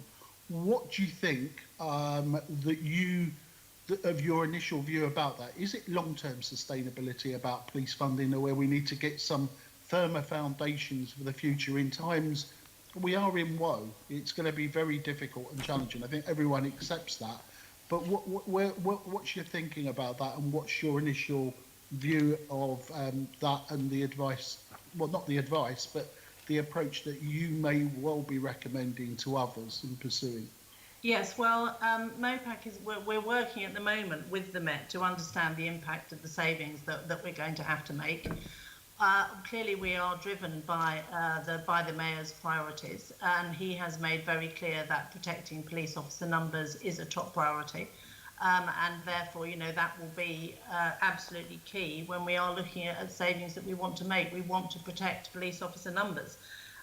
We think that the position is going to be probably less challenging in this current financial year, in terms of we have identified some savings that we think we can make. It's going to be much more challenging in the next financial year. And of course, the Met has also got a big transformation programme that it wants to deliver, and that we want it to deliver around kind of digital transformation and workforce transformation, and all of the other things that we've discussed. So we will need to balance those priorities against each other. But certainly, my sort of at a first pass, protecting police officer numbers is absolutely a top priority. And do you think, in terms of that transformation programme, that we may need to think about accelerating that programme because of the difficulties that we face long term? And are there such things that can be accelerated or not? And then finally, my last question, which you might be able to wrap up. Over the years, given the job of policing London is difficult, have we lost sight of the issues of value for money, about where the MPS is placing its emphasis? It's always difficult in the sense you're receiving their recommendations, you have to check that over, and of course priorities are important, but do we lose sight about, can we put up our hands and say, actually, where we're investing X into Y, we're getting good value for that, and it's the right level of services and it's appropriate? Is there any thinking about that internally inside MOPAC? Well, I think it is absolutely critical that the Met can demonstrate that they are delivering value for money. And at the moment, we're actually putting together a kind of set of principles that we will jointly apply in MOPAC and Met to our approach to the budget savings. And those would obviously include things like kind of maximising income. The police has suffered in the COVID world from income losses, looking at discretionary expenditure, etc., and ensuring we're absolutely getting maximum value for money. On accelerating the transformation programme, I need to look at that in detail, but I think we should be thinking about whether there are things that we can either speed up or slow down in order to kind of spread the savings over the forthcoming period. So that is something, again, that I'll be working closely with the Met on. Well, thank you very much for the way that you've answered my question. Could I just quickly come in on that in terms of value for money and on the transformation thing? Because I think I'm actually really proud of how MOPAC has developed since as Deputy Mayor, especially in relation to value for money and financial oversight and scrutiny. Because when I arrived, it was not a robust and strong element of MOPAC, and I think Rebecca Lawrence and Siobhan Peters have put a lot of effort into developing that into a really quite a professional part of MOPAC and the finance functions of that. it has been a really good process. So I think, well, I know that there's a lot of scrutiny around value for money. Of course, more can be done, or always can. There's always, we can develop always. And actually, our auditors think there's a good financial scrutiny now because of MOPAC. So I do want to put a sort of place that on record. That I think there has been a real development and improvement of the financial oversight of the Met in the last, during this mayoralty. And on transformation, it's just as Diana said. I think it is just so complex, the transformation, and I think the Met really deserve they deserve some, some encouragement and some around. They have delivered and they are halfway through delivering an incredibly complex transformation programme with a number of different streams. None of them are easy to stop in just in one go because there's so many codependencies, and none of them are easy to speed up. My concern around that is that if the budget pans out in the way that we are really concerned about, and the government doesn't step in and make sure that there is that gap is filled, it's not going to be a question of what we can speed up in transformation. It's going to be a question of what can we slow down and what can we do to protect the Met, because we just will not have the money to continue in that way. Well, look, I share those concerns. I think, look, from my perspective, as we edge for an economic downturn and less money for some time, the question is how do we squeeze every bang for the buck, for our bucks that we invest in policing is even more important. And look, I welcome your comments about value for money, but sometimes that doesn't come through in terms of some of the paperwork that we see, and I look forward to seeing some of the principles around on it. So I think, in that sense, I think everybody around this committee would welcome the approaches both by you and Diana, but I think we'll probably need to see a little bit more of it, and hopefully that's something that we can persuade government to say why they should invest more in the Met. I mean, I think there's a moral issue. We're not being treated fairly by investment from central government about police numbers, but equally they should know that when they are investing in the Met, that we're giving that value for money and we're making a real difference in tackling crime. Yeah. Thank you. And of course, I will stop. There's also, of course, the national perspective on this value for money, because we used to, HMIC's tables of value for money used to say, used to look like the Met were poor at value for money. They were not taking into consideration the consequences of it being London and the costs of London. Yeah. So actually, and we have had those conversations with HMIC, and there is movement on that. So we've got to be really careful as well. But I take your point. I'm really happy we can look at what else we can do to show the scrutiny and the oversight and the value for money perspective in the papers and the documents that we give for the committee. Thank you. Thank you. Assemblyman Pigeon, do you have anything to add, or can? Yes, I do. I'd like to start with Diana, and then maybe Sophie can comment. Diana, you said you've come in against a backdrop of reducing budgets. I made a note what you said. You also said you're directing resources to the Mayor's priority. Well, how can you justify an advert that's just gone out, just closed, for your own PA, your own private secretary, on a salary of £67,000, £75,000, more than a police officer gets, to be your PA? How can that be justified in these times? And will you withdraw that post? Because there are going to be people across the GLA group losing their jobs who could transfer over and carry out your PA duties. I think there's 2 police constables, but... Well, is that even worse? Even worse? More than one? I won't withdraw that post because it's not a PA job. It's not a kind of traditional secretary job, and it's also cost neutral. So it's not going to attract an additional cost. I mean, on my arrival in this job, I immediately kind of identified that the lack of sort of dedicated senior support to me personally was going to be an impediment in terms of me delivering the change that I think is needed. I'm really lucky that I've got an excellent team of directors. I've got a fantastically committed and passionate staff, and I've got really good support in terms of my diary management and that sort of thing.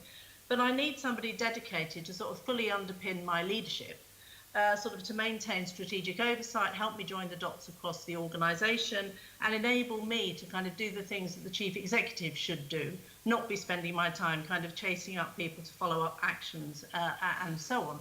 So I kind of scrutinised the workforce plan, identified some long-standing vacancies which didn't need to be filled, and then I diverted this funding to this role, and I am confident that it will pay off in terms of the performance of MOPAC over time. I don't know, Sophie, do you want to comment, because you must have signed off on this? I just think at this time, when we are facing so many cuts across every bit of the GLA, across the Met, to justify having this, you know, executive PA, it's just not acceptable. It shows you don't understand the mood of what's really going on. Sophie? I think Diana's been really clear that this is cost neutral. If this was an additional burden on MOPAC, I would have been really concerned, but it isn't a additional burden. It is cost neutral. Diana's come in, she's needs to fulfil her role as Chief Executive. You're questioning us on the role of MOPAC, role of value for, you know, how are we going to scrutinise value for money? I know you're going to bring up correspondence and delays in correspondence. We need, I'm content and happy to back Diana as Chief Executive if she's telling me that what she needs to do her job professionally and in the best way possible is a private secretary role. I back her on that. It would be very different if it was additional. I'm fully aware of the budget problems across the GLA and City Hall and within MOPAC. Yeah, I really am fully aware of that. There's some really difficult decisions got to be taken, but we also got to make sure that MOPAC functions effectively, efficiently, and as robustly as possible. And I think this job, Diana, the advice of Diana is this is what she needs. And it is cost neutral. Right. Can I just add to that? Okay. Can I just add, sorry, that the job was kind of independently assessed and evaluated, and the grade and salary was determined externally, not by me. Right. Thank you. I've made my point. Deputy Mayor, we may write to you about this. Final question, very briefly, Sylvia Arnold. Yes, Chair. It's I didn't hear Diane talk or say anything about the recruitment or retention of staff. She talked about the context. She talked about the challenges being faced by the Met. One of them is about confidence and that relationship with London's black community. Now, when you look at the recruitment and retention of black staff, there is a job there to be done. Is this not a MOPAC priority, given that I understand it's still a priority of the Mayor to ensure that Londoners' police force in some way reflects the population it serves? Is it that it's not a priority? Is it that it's nothing to do with you? Why did you not make a mention of recruitment and retention of staff with perhaps a focus on recruiting black officers particularly?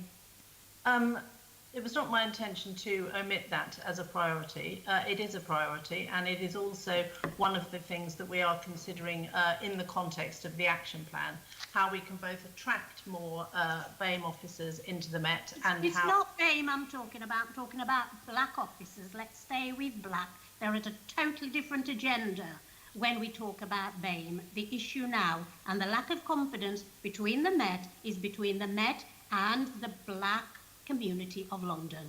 No, if not get that clear, we've got a problem. I absolutely recognise that.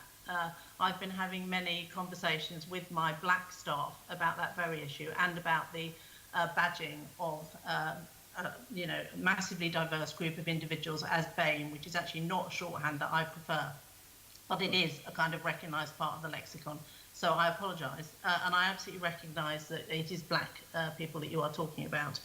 And sorry, I was just saying that it is a really important component of the work we're doing on the action plan, working with both the Met and communities to ensure that we can both attract black people into the police force, but we can also retain them, because actually keeping them in the police is more difficult than getting them to join in the first place. That is equally an issue within MOPAC, because I think our workforce needs to be equally representative of the community we serve. I want to kind of increase our representation up to 40%. At the moment, it's only at 23%.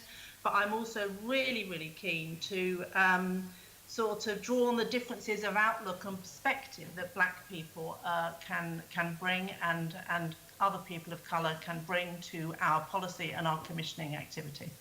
Thank you. Chair, it's just to say to Diane, it's something I'll be following up, and I'll Please also. do. I'm prepared to be held to account for this issue because I feel I'll also be writing to the Deputy Mayor because somebody's just informed me that the Met Police Standards Unit does not have a single BAME officer. I wonder if she would then let me know through you, Chair, the profile of the Met's Professional Standards Unit. Indeed. It would seem incredible this is the unit that is dealing with those issues. Absolutely, totally agree. We'll write to you. And Thank I you. do need to leave, Chair. Yeah, sorry, before you go, Deputy Mayor, can I just put on record our concern about correspondence and communication between the Mayor's office and MOPEC with the Assembly? So we wrote to the Mayor on the 28th of May, asking him to exempt police officers on duty during the current crisis from the congestion charge. In spite of at least 3 reminders from myself to staff in the Mayor's office, we only got a reply at 10:45 this morning. I know that one or two Assembly members may have questions on that. Secondly, we wrote to MOPEC, a letter addressed to the Mayor about a recommendation of MOPEC was sent in early March. A reply from you only came yesterday, some 3 months later. And lastly, and I may be on weaker grounds here, but nonetheless, I've got to make this point. Both myself, Dr. Onkar Sahota, Chair of Health, and Member Andrew Dismore, Chair of the Fire Scrutiny Committee, we wrote to the Mayor just inquiring about the readiness of our emergency services to respond to any possible disorder. That letter went on the 4th, over the next few weeks. That letter went on the 4th of July, which was some 10 days ago. Now, bearing in mind the nature of our inquiries and concerns, I would have thought that we would have had a reply to that letter by now, except it was only the 4th of July, which was about some 10 days ago. So it is of concern to us that it takes so long, particularly as I said, the congestion charge letter. We know that the answer is no. The Mayor says he's going to be fair. The Mayor has put on record his appreciation of the work the police do, but it is a no. We got Ken Marsh from the Police Federation, who's actually observing what we are saying right now and will be joining us very soon. But I just want you to note, you don't have to reply, Deputy Mayor, but we are concerned as a committee, all of us. It's got to improve. It's not good enough. We will, and that's something I'll talk to Diana about, how we can improve the timeliness of correspondence. I accept that isn't good enough. Thank you. Well, I'm glad you've taken in the spirit that is intended and that you've been honest enough to say that this is good enough, and I won't press that point. I know that, still remember this, but do you want to put your point now or do you want to write to the Deputy Mayor? I'll just put it quickly. You've indicated that you're not prepared to give police officers relief of one form or another for the congestion charge extension. I just wondered if you've done an analysis of what it would actually cost to provide that benefit, either from TfL or indeed from the Mayor. So I will answer this, but I'm afraid I have got a personal appointment that I have Yes. to be at, and so I have to do this very briefly. The decision around the congestion staff is obviously, one that has been made much more difficult and challenging because of the way that the government has provided the funding and investment into TfL during COVID, and we all know the reasons why TfL has had real financial problems because of the fares and the drop in fares, and the fact that the government changed that the TfL was so highly dependent on fares. Those people who have been given an exemption to the congestion charge are on the basis of their exposure to COVID and the risk that they have of spreading COVID to people. So they are NHS workers, and they are also some of the workers who are working with local authorities as well. We did look at, I've had lots of representations from Ken. He has been very robust and challenging on this and standing up for his officers and his members. He has not shied away from that. I'm really aware of the opinion of the Federation.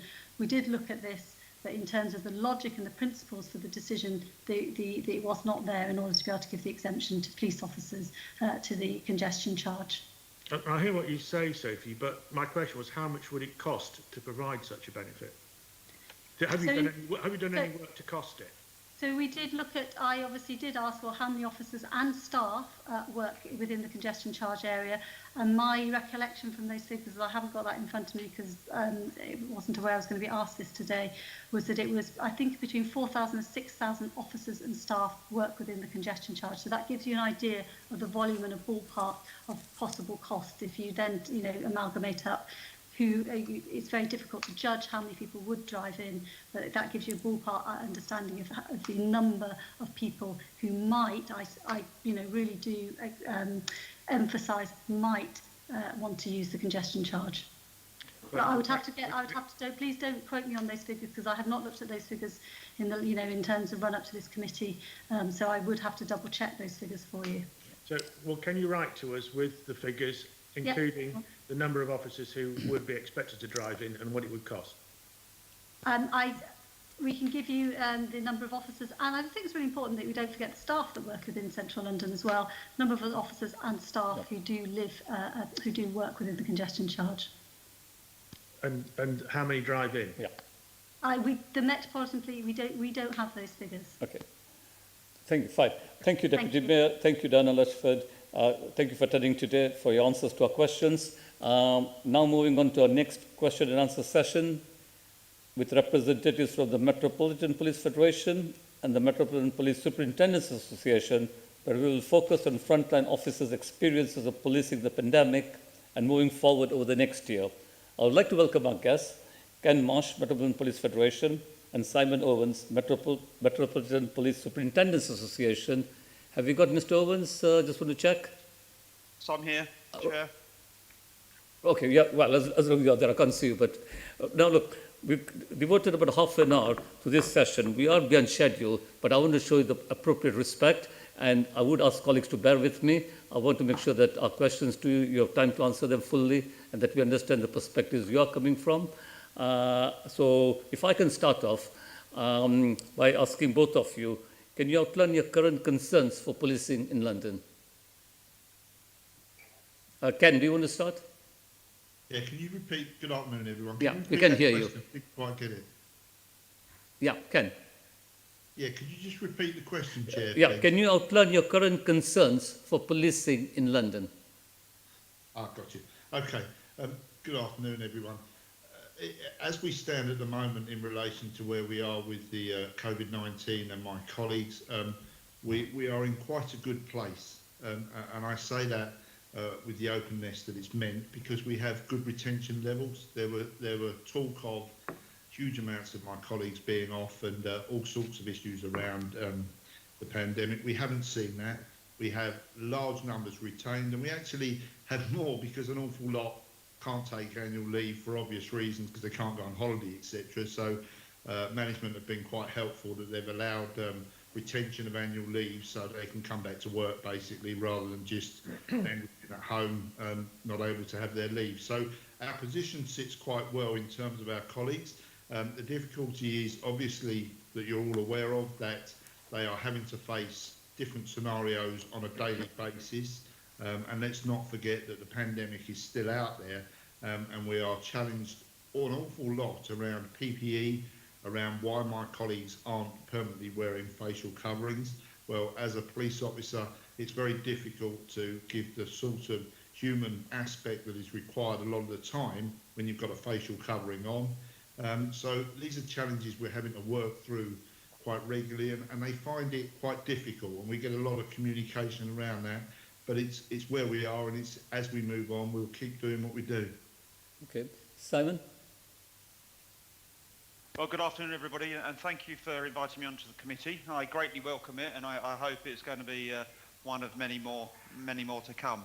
I think we must confront what's perhaps the elephant in the room at the moment, and that's the attacks my officers are coming under on grounds of race issues currently going on in London, and the many disproportionality factors that we face.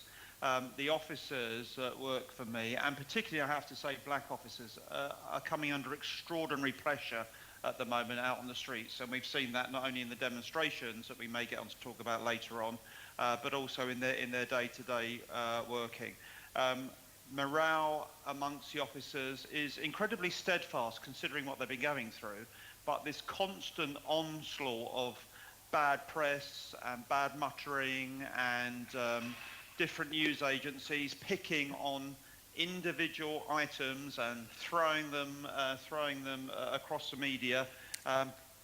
Video clips, for instance, of tiny bits of stop search or pursuits are having a profound effect on the officers.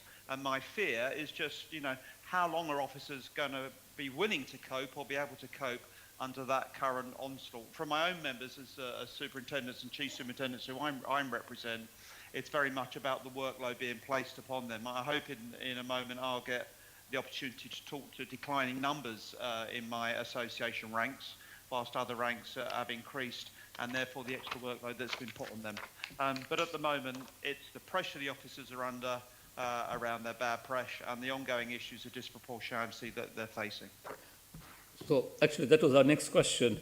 What does the reported budget shortfall mean for the Met, and how will further cuts affect staff morale?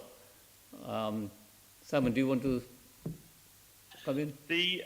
I'm not privy to understanding exactly what any cuts may be, the exact amount and where they will fall. That's obviously a matter for management board. But certainly in the past, when we saw the numbers decline, and now we've seen the numbers come back to where they were and beginning to grow past that, my ranks have suffered a great deal. In 2006, there were 92 chief superintendents in the Metropolitan Police. As of today, there are 35 chief superintendents in the Metropolitan Police. Now, you will know that the workload my colleagues are facing has not diminished, actually quite the opposite. Some of them are now taking on huge roles, being the commander of 2, 3, or in one case even 4 different boroughs. And the amount of public order work that's going on at the moment has meant that a huge level of responsibility has fallen on an ever decreasing group of people. We've asked the Commissioner and the Deputy Commissioner in the past for a growth in that rank as well, in a proportionate way to the other ranks that are growing. For instance, commanders have grown from 27 in 2018 back up to 32 now. We have 4 commanders in frontline policing supervising 12 BCU commanders. That was for supervising 32 BCU commanders when we had that.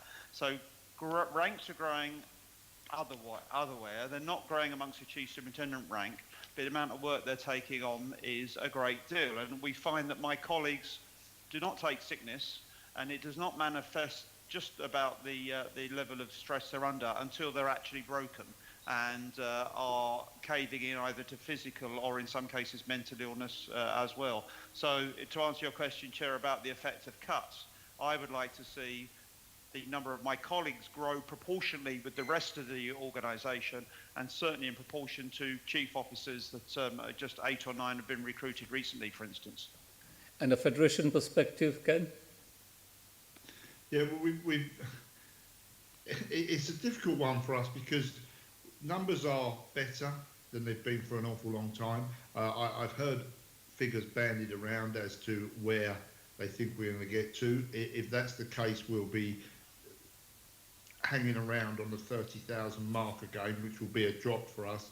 Any drop is a massive impact, as you well know, on us, and especially at the time when we want cohesion within the communities, we want greater policing within the communities, and Sophie Linden already described how new officers will be targeted within those areas, and that's a massive plus for us because that's how we build the relationships and move forward in the way we wish to do so. So it is concerning for us, the rank and file, that there is talk of us going back to a position where we really can only deal what's put in front of us rather than having the opportunity to get ahead of the game. Thank you. Any of my colleagues wish to come in? Assemblymember Hall. Okay. Hello, Simon. It's quite some time since I've seen you. Susan. Yes. Hi, and you know full well I never agreed with the BCUs in the first place. I liked our borough commanders, as indeed you were in Harrow. Some of your comments have cut across my questions going forward. earlier we heard from the Deputy Commissioner that 6,500 officers are injured a year. I find that absolutely disgraceful, as you must do as well. That cannot help the morale, I'm sure, within the police themselves. You touched on this, but if I can focus in on it. On the Black Lives Matter protests, was it BAME officers or specifically black officers that were targeted, if you like? So the majority of the injuries were across the board in terms of the specifics of black, BAME or white officer. The black officers specifically were racially abused and abused more vociferously by the agitators than anyone else. I was there on one of the Saturdays for the full 16, 17 hours, and I've never seen anything like it towards my colleagues in terms of the abuse they were taking, and it was directed at black officers predominantly. And was that from black members of the community or everybody in the community? Everybody from all spectrums and from all sides. It was amazing. With all my service of 30 years, I had never seen anything like that. It was absolutely atrocious what I was witnessing. And have we any idea why that occurred? I've not got the answers in relation to why all of a sudden that has occurred, but obviously there was a mantra the day I was there where there were left wing, right wing and all sorts of different groups coming together. There was attacks also directed at the police because one of the groups were upset that the police hadn't stopped another group doing to their statues what was done to them. So we took a lot of abuse for that. It was just a dialogue all day of hatred and abuse. Because we really need to get to the base of this. We must get more black members of the community to join the police force. There's no question about that. And we really need to find out why they were particularly picked on, because that might then start to unravel the reasons that maybe members of the community don't join the police force, which we really do have to deal with. While we're talking about the protests, you said that you were looking, this is to you, Ken, for senior leaders to make an official apology for the way that you were equipped during the protests. Did you get that apology? Yeah, well, I had a very, very, very robust conversation with the Commissioner and the DEP, which I'm not going to go into details, but I was satisfied that the position that was laid out at the beginning in relation to my colleagues and how they were allowed to wear their protective equipment changed very quickly after the first weekend. And I do agree with Steve, who spoke earlier around, you know, the perception and what was laid in front of them. I get that totally. I'm a cop. I understand around level 3, level 2, level 1, but it was disproportionate how my colleagues were put out to face what they were facing. And in relation to the apology, it wasn't actually from the Commissioner or number 2. It was a certain Chief Inspector who had said to my colleagues out there who were doing the job, this is about public perception. That's why they weren't kitted up beginning. Chair, if I may just chip in there, if that's okay. I obviously represent the public order commanders who are actually making these decisions. And I've taken the time to speak to a number of our most experienced public order commanders just about this subject. And what they wanted me to enforce are two main areas. First of all, protests are legal. They're part of our tradition and our structure. And they always start from the beginning that no force, the premise that no force at all should be used to allow people to peacefully demonstrate. That's their beginning point. However, then they react to all the intelligence they have in front of them at the time in order to come to the decisions that they do. And they tell me that the safety of the officers is always forefront in their minds, but they have to act proportionately and they have to act within the law and they have to act within the spirit of policing by consent in London. They reassure me, and they want to reassure you, that they will always move to the appropriate level of clothing when it becomes apparent it's necessary following the intelligence that's available to them and what they see on the screens in front of them. And I know Ken and I, we discussed this, Ken, only a couple of days ago, had a slightly different view about the starting point of that. And Ken can obviously speak for himself, but Ken may think we should start right from the beginning, up front with that. But we also have to have cognizance to the effect that will have on the demonstrators, a vast majority of which, on all those days were mentioned, a vast majority of which were peacefully executing their democratic right, and it came down to low, perhaps high hundreds at times, of people that had to be dealt with in a more robust matter. So you can imagine that the position my colleagues are in the gold positions and the silver positions is very difficult, very tricky. The Commissioner says she has some of the best and the most experienced public order commanders in the whole of the world. And I would certainly agree with that, and ask you just to bear in mind the tremendous strain those officers are under, the tremendous pressure that's put on their shoulders, and indeed they're just not sitting in the rooms. There are superintendents, chief inspectors, chief superintendents who are out there kitted up or not kitted up with the troops as bronc commanders. Yeah, I understand that. What about PPE with officers? And not only frontline officers, but also officers in custody suites. Have they got sufficient PPE? Either of you? Yeah, I think that the Met's response to getting that rolled out, particularly early on and ongoing, has been extraordinary. I would in particular mention DAC Matt Twist here in his role as the leader on PPE. It's just been amazing how so much equipment was brought up so quickly and got out across the whole of the Met. So I know in the 2,500 officers that I have responsibility for in London, that all of this equipment is available to them and is out there and being used properly. That's good to hear. What about you, Ken? You're on mute, Ken. PPE is one of the things that we've worked massively over with, as Simon said, with Matt Twist, who's been fantastic.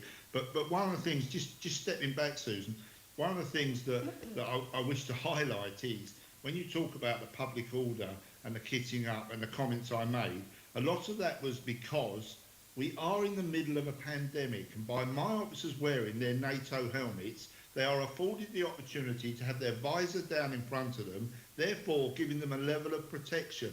We made this absolutely clear to management right from the off, and they made the decision not to allow my colleagues to wear them. Now, you can put it out however you want to put it out in terms of what the requirement is, but this is around during the period of COVID. This is COVID we are still in. It was COVID when my colleagues were out there, and it afforded them a level of protection by having their NATO helmets on, and they were not allowed at the beginning to wear them. And that's why I raised the issue I did in the way I did, not because it's a public order scenario, it was because of COVID-19 and the fact that it afforded my colleagues an opportunity. So that was the point in relation to that. In relation to the broader picture of PPE, I think it's been fantastic. I think management have been incredible with what they've procured. They have not ever stopped us having the conversations around it. We are absolutely awash with hand cleanser, with facial masks, with protective screens, with everything. And in the custody suites, there is absolutely everything that is required. And I have no issues in relation to PPE, and management answer every question we ask around my colleagues' protection of PPE.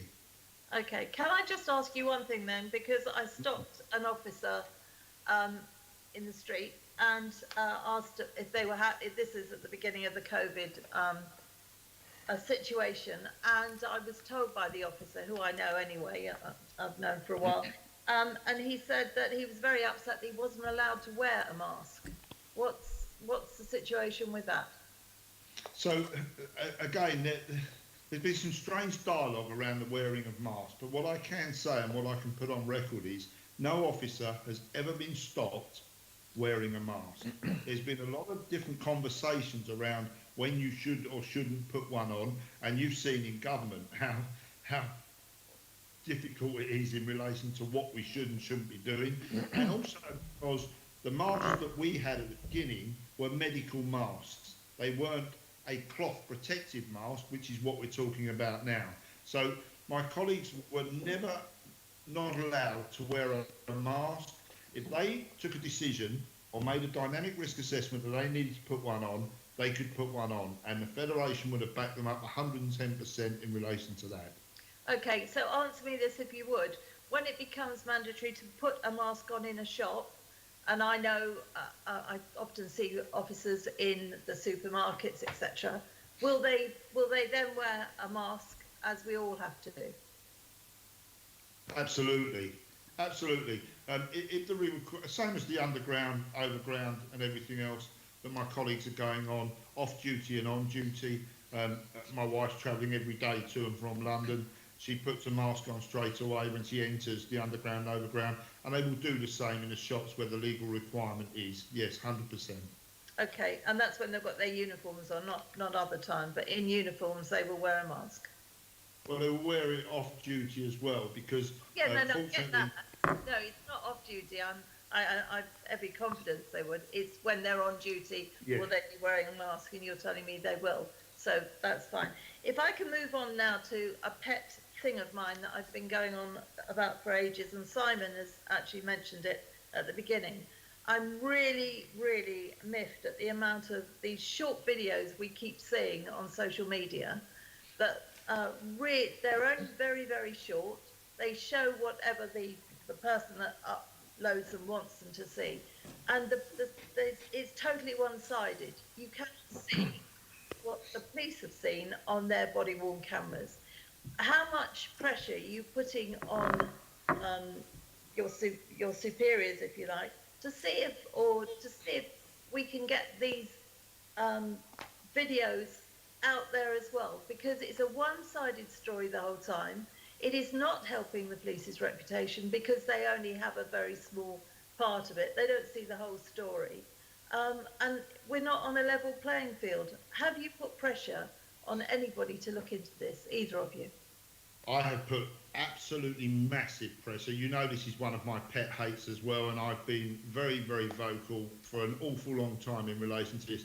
The bit that I find very disappointing, and the bit that I raised with Steve House last week, and we had a very robust conversation around, was the incident that was alluded to earlier that Linford Christie highlighted. The individual was allowed to step out of her car and photograph my colleagues, film my colleagues instantly and put that up on every site you want.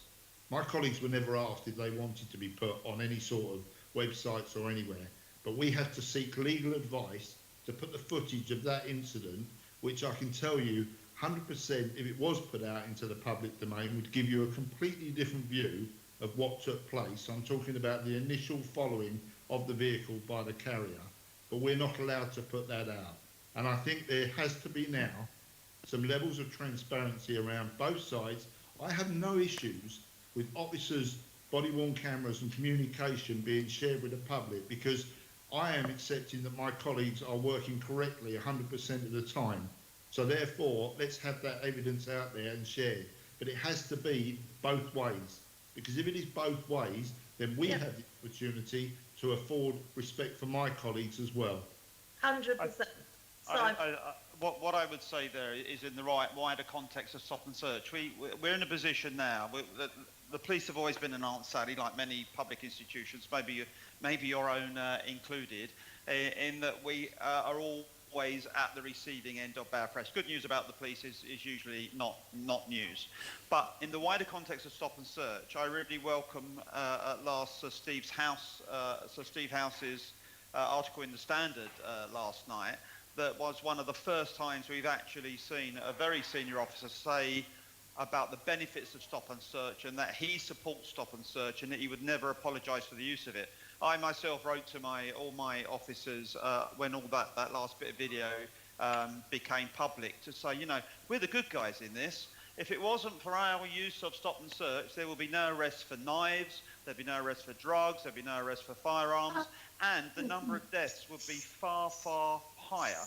So this sorry, someone trying to come in. No, carry on, please. Right.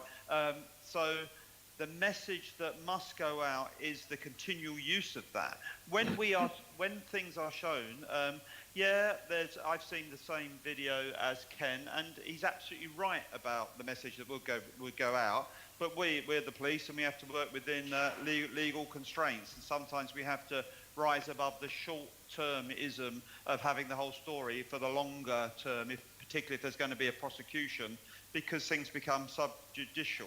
But what I would ask for colleagues here is to really praise and support the power of their officers. And even in the face of all this, they've still been out there doing stop and search, and every day taking the most horrendous knives off the streets, which weren't, if they weren't going into police stations, would be ending up in people, and we'd see a rise in deaths. Yeah, I accept that. Well, I will undertake to write to Priti Patel, particularly about the body-worn camera issue, because I think then the public can judge either way, but at least both sides of an issue will be put out there.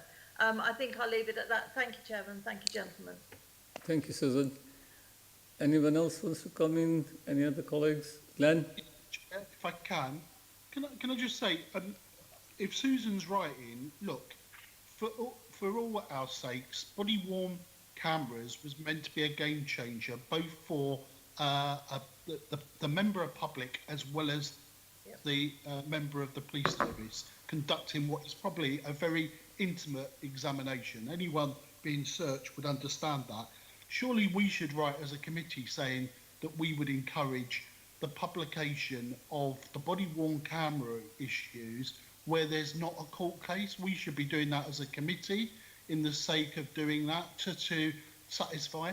Look, the real problem here, we can't deny it, the Met has some history. Now, the question is, are those practices still going on today?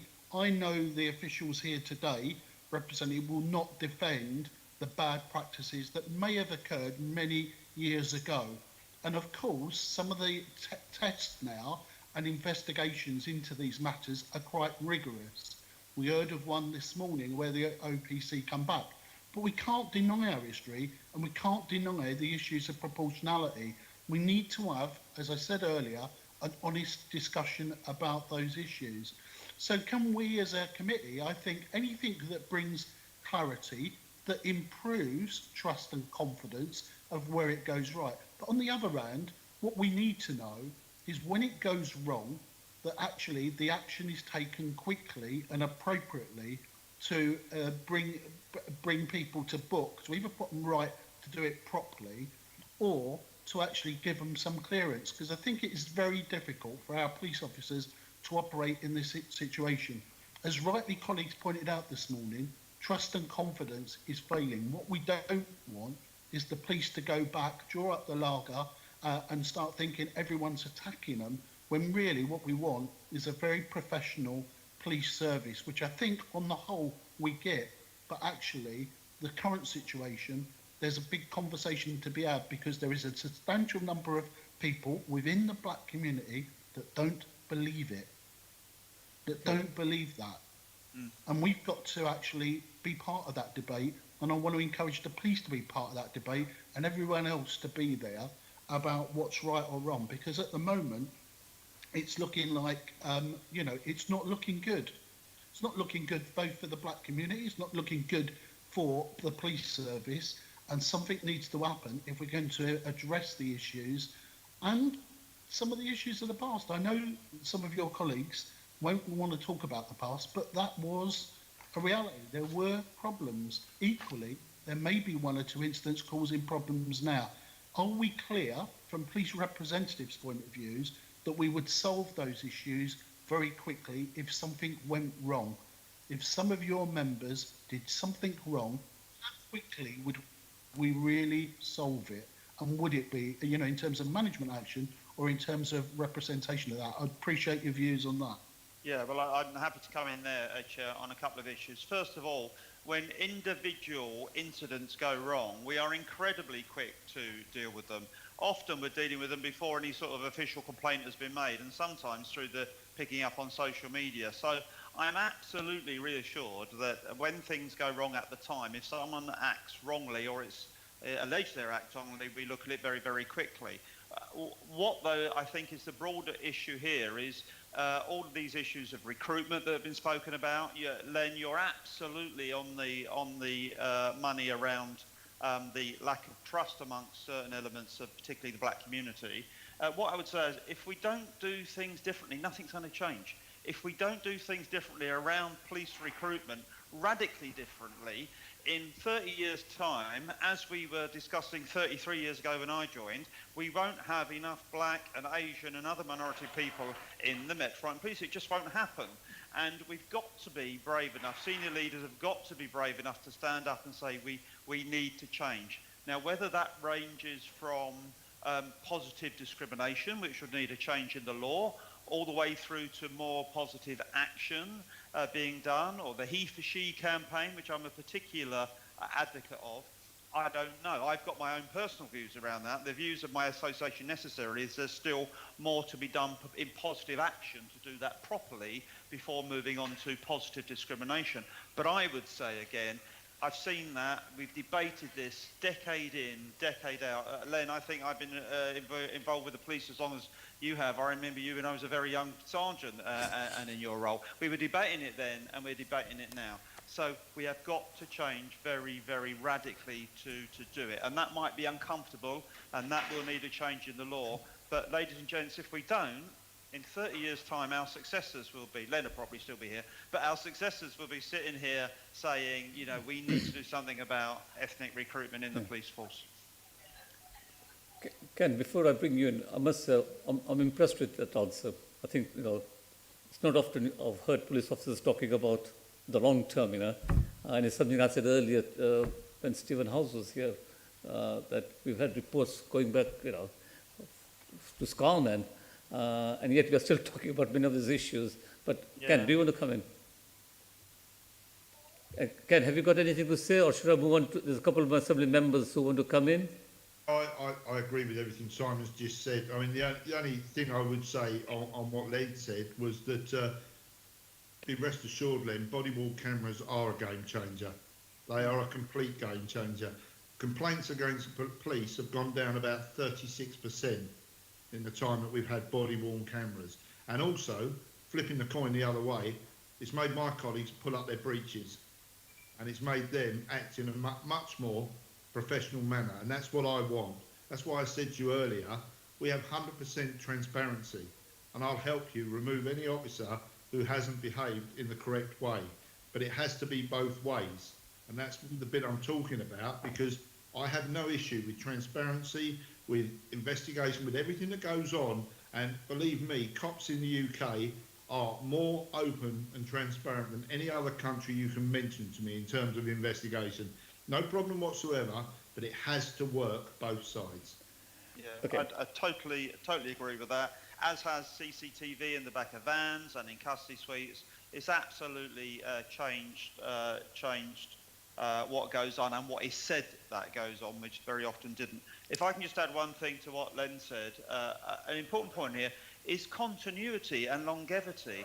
We are not very good in the Met at having senior officers that have either worked in the Met before a long time or hang around. And whereas Len and I and some other faces I see on the screen in front of me can actually say, yeah, we were talking about this 30 years ago. Many of our leaders can't say that, and they're facing this for the first time. Many of them from part of the country where, frankly, diversity is extremely low in communities, and certainly nothing like London.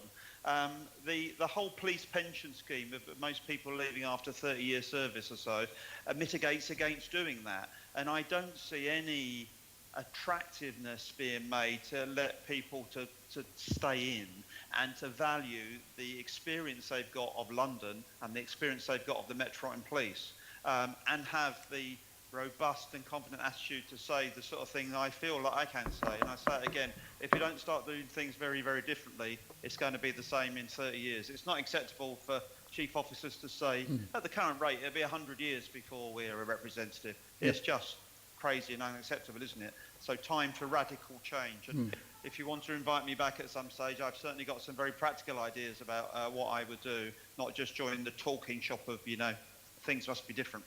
I think I can speak on behalf of the committee. We will take you up on that offer. And I'm glad you mentioned the time period of 100 years to make sure that the Met fully reflects the diversity, because that's actually one of the questions in our briefing pack that we didn't have the chance to put to Sir Stephen Howes and the deputy mayor. There are two other assembly members. Sorry, before I bring them in, what's been a naive question, but arising from what you said, Simon, do management involve you and the Fed in terms of your views of how to tackle some of the issues we talked about, disproportionality? After all, it's your officers who are out there on the ground. And it just strikes me, are you consulted? Look, what do rank and file officers think about these issues in terms of resolving them going forward? Are there any internal processes within the Met? No, I don't think we get consulted or involved enough. We often get consulted on policy papers that are already in the pipeline to get our views on the way things are going.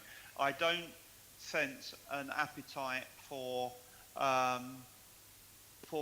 avant-garde, off-the-wall approaches, and there is a great fear of, if you come out and say something like, I think there should be positive discrimination now and we need a change in the law, that people get labelled and shy away from wanting to be attached to that type of argument. I'm beginning to feel that the position of my association nationally, as I said, is that that isn't the case at the moment, and our president is very clear about that. He thinks there's a lot more to be done on positive action. But I'm beginning to feel a bit of a sea change in that there is a realisation and a practicality that, you know, just look around most management board meetings, look around most police boroughs. The number of black and other ethnic minority faces is very, very low. Things don't change. That will continue to be the case. And so, what's happened there? in terms of them being picked on because of their race and colour, I think it's only going to get worse. Okay, we lost you a bit there, but So, Ken. In terms of the rank and file that I represent up the Chief Inspector, I think we do get included in a lot of the meetings that are taking place. My executive, which is 8 officers, out of my 8 elected officers, 2 of them are black. They were elected for the position. They weren't put into the position, quite rightly, and they're fantastic at what they do. And they do speak on behalf of the black officers in the Met, and they do go to level 1, level 2 meetings, and we do engage. Where I would agree with Simon is that there is far more we could do in terms of looking outside the box. And we, as the Federation and the Superintendents Association, who are very joined up, are very close in our views around the radical requirements that are needed for us to get where we need to get. And we're not scared to talk about it. I think there is a reticence from management to talk about it openly. When we talk about 1-for-1, like the PSNI, when we talk about a lot of the things that are out there and can be discussed, and legislation could change where we are, there is a drawback from that. And I think we have to be very honest with each other and go for it. Yeah. Thank you, Ken. Right, so I've got 2 more assembly members, and then I'll intend to bring this close this meeting. We're coming to 2 o'clock. It's Assembly Member Janet Arnold, followed by Assembly Member Sean Barrett. Yeah, just a couple of points I've heard. Can I just say, black professionals, that would of course include the police, the experience is nothing new. 45 years ago, let me give you an example. 45 years ago, I was resuscitating a lady. And after she came round, she looked up at me. Now, my actions had been part and parcel of her being able to look at me. And she looked at me and she says, "Get off me, you black bastard." Right? Now, and nursing and other professions had to deal with this. In fact, when I was at the Royal College of Nursing, I worked with Met officers about how you could put that sort of understanding and try to help build resilience between in black professionals. I remember working with the Met on that when I was at the RCN, because this was 45 years ago and there was this total abuse of black staff. I regret that it's at this level again, but it says to me that something has to happen in terms of supporting staff because of this, if you like, societal level of racism, which will take a while to go down. The other thing that we've talked about is about the body-worn cameras. I remember being part of this discussion when it was first mooted, Caroline and I, and we envisaged many of the things that we're talking about now, and that's why we asked for greater monitoring, and that's why at the time we were discussing how communities who are there alongside officers and their borough community could get access to this information. Sean Berry has written so many times about this. This is not, for me, an issue of the police saying, we want tit for tat, we want our videos up there. There is a proper way forward on this. And this isn't about a letter from one member. There's a proper way forward. And I would ask the committee to consider a formal letter, thought-through letter. We've got community monitoring groups who would love access to this so that there can be a discussion at the level where it is important to have that decision. We have independent groups who would like to see this in areas where there are numbers that show disproportionality. So I just have a concern where we're getting in fest and then and stroking each other.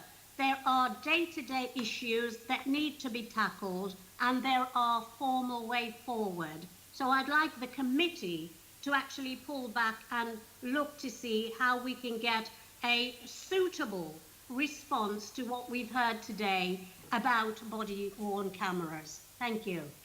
Thank you, Jeanette. Barry, Sean. Assemblymember Arnold's covered some of the things I wanted to say, but I think that's right. I think some of the things that have come out of the discussion today make it really clear that for body-worn video to be part of transparency and accountability, it's very much not just about setting the record straight in public relations terms. It has to be about randomly, independently and regularly reviewing samples of this with independent peoples, using the feedback in training and assessments of officers, and making sure that we're looking at things like the quality of the interactions, the justifications used, the thresholds, the differing attitudes, and things that occur when there are different people of different races involved. And this has to be done in an independent and uncompromising and evidence-based way. And we need a system of this kind of assessment, not just restoration of what there was before, which was every so often community monitoring groups get a look. We actually need to be assessing this and using it in feedback to officers, and then it could build the confidence that you're looking for and be the game changer. Thank you. Right. Unless anyone desperately was coming, Len? Chair, it's a separate issue, and I don't want to detract from that important debate we've just finished with, but I'm increasingly becoming concerned at the time taken for minor issues and officers being placed on restricted duties, or the level of time it takes to deal with issues. Now, I know in the Superintendents Association, there's been a number of those ones where I have raised them at the police committee with senior management, and I'm aware, in terms of the rank and file, there are a number of people being placed on restricted duties for what I think is just too long, really, in terms of that. Now, in terms of your representations to management, is there any way, of course the more serious ones I understand take time, but some of the things that have been told to me, that we have taken out officers away from their core duties, or they've had a sword over their head for a number of months, which I know that can be dealt with relatively quickly in terms of the outcomes and appropriateness. I'm not talking about high-level misdemeanours. I'm talking about really, sort of what I would describe as low-level, to be honest, that wouldn't even reach anywhere else. Is this true? Am I wrong? Is there any discussions going on saying, isn't there a better process for dealing with some of these issues? So, Len, you're absolutely right. it is disproportionate, a lot of the investigative skills that are being used. The new UPP system was meant to deal with this, challenge this and reduce where we were. That wasn't the case, it just increased where we are. I have a discipline lead, Matt Kane, who is very robust with senior management around questioning this. The trouble is there is a fallback position. The fallback position now becomes the IOPC, which management are quite happily to move it on to them quicker than blink, when it could be dealt with in-house, because it is, as you quite rightly say, minor. If it's a very serious incident, then absolutely it should have the full force put into it. But we have hundreds of officers who are under what I would call minor investigation that their governor could sort out at that level. And when I joined, and Simon knows what I'm about to say, it was sorted out at that level on team straight away. You were wheeled into your inspector's office and it was dealt with. It's a very challenging issue because it opens this whole spectrum. I don't want to crack on too long, but it opens this whole thing about, you know, the levels of transparency, the public intrusion and everything that goes with it. And we've got kind of muddled with this, and it's become such a big thing that we feel we have to tick 500 boxes every time an officer falls foul of the most minor thing. And that's not what UPP was brought in for. That's not what the investigative side was brought in for. And also, I would just finish with saying, all it does is add a burden to the officers where they're reticent to do what they do in case they fall foul of something. And that cannot be the default line where an officer's not performing 100% because of exactly that. And by that I mean stop and search and everything that goes with it. Officers have a choice whether to do it or not. And everyone keeps forgetting that. And if you're not very careful, you're going to move to a default line where they don't do it. And if they don't do it, there's going to be more knives getting into people and more drugs being used, because we must always remember we're the good guys and we're stopping that happening. Len, in terms of your other thing, yeah, totally agree. It's commonplace for officers to be under investigation for years, literally, for minor stuff, particularly once it goes to the IOPC as well. So we seem to have not engaged with the Taylor reforms anywhere near as much as I would like to have seen, which was all about dealing with things very early on. There's a fear in dealing with things. There's a theory about the disproportionality for BAME officers in investigation because of the fear of being labelled as racist or favouring them or whatever, and therefore not dealing with it from the beginning, and the whole thing gets bogged down. The pendulum has swung far too far, in my opinion. We are the most intrusively supervised police force in the entire world. We are taped in about everything that we do all the time now, from body-worn video, CCTV in vans, custody suites, on the street, people's mobile phones, etc. So I do not understand why things can't be dealt with far, far more quickly. So, Chair, I wonder whether I know our work programme's tight and we've got to think this, but somehow we try to review that system that Ken Marsh referred to and just look at it to understand what's going on. Like I say, the serious ones, they're straightforward. They know why you would take someone off the job and to do it. It's the minor issues and the escalation. And I am concerned that a number of, all officers facing that pressure over and doing the job. But on restricted services, when we haven't got enough police officers on doing it on the front line, why do we take them out unnecessarily for those issues when it can be sorted out with a straightforward? And usually the outcome is what could have been done at local level. That's the issue. The escalation up, in terms, we've seen what the escalation up the line, up at supervision, of issues with when it comes to BAME officers under investigation. The higher it goes, the more serious it has to be. But when you really get to the bottom of it, it's not that serious. But you make it serious, and then the consequences, again, that we've seen historically in the Met. It just seems to me that we should look into this at some stage as a committee. Okay, yeah, we'll certainly take that point on board, Len. Simon, Ken, any parting thoughts, anything that you want to say? We'll certainly like to have you back. One thing I would like to get in, it's a bit mischievous, but it really comes from the conversation I was party to with your chief executive and her PA earlier on. Many of you, in fact all of you, will represent boroughs, and you will know that your borough commanders have now got jobs that are extraordinarily large compared with the jobs they have. And I was a borough commander, I only had to look after one borough. And yet, in the model for BCU policing, no administrative support is allowed for any of the borough commanders.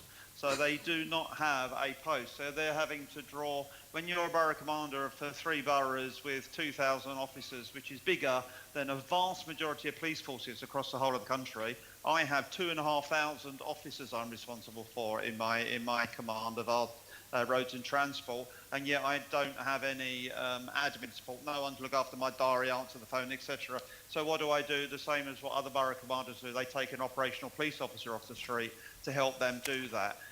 We've appealed a number of times to have the model changed, and it's felt that borough commanders do not need secretarial or PA type support.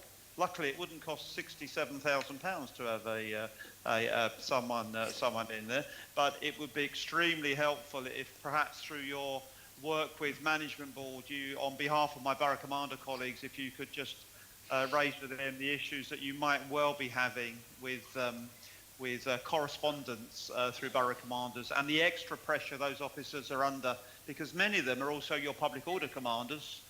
So they're doing a borough commander's job, they're being public order commanders, they're taking on another range of duties as well. And to alleviate some of the pressure on them in their extraordinary jobs, your support in getting them support would be really, really welcomed. Thank you, Chair. Thank you, Simon. Ken? Thank you for your time, Chair. Can I just close with just 2 minutes on the congestion charge? Because I thank you all for your support you gave me around this. This was one of the biggest things for my colleagues in terms of a smack in the face for them. It was absolutely incredible the way we were treated. And I'm very disappointed when I hear comments that were made today around we don't perform the roles of the people who were allowed to have congestion charge cleared. As police officers, I would challenge you that we perform every single role and more of the people who were allowed. No disrespect to them, quite rightly they should have been given clearance for no congestion charge, but every other blue light was allowed not to pay the congestion charge. That was an absolute smack in the face for the police, and hundreds of my colleagues contacted me. We took legal advice around it. We haven't been successful with that, which we're very disappointed about, but it beggars belief that we were put in that position. And I'll just close by saying one of the comments that were made today by Deputy Mayor of Policing, that they took a gauge of the amount of officers within inside the congestion charge.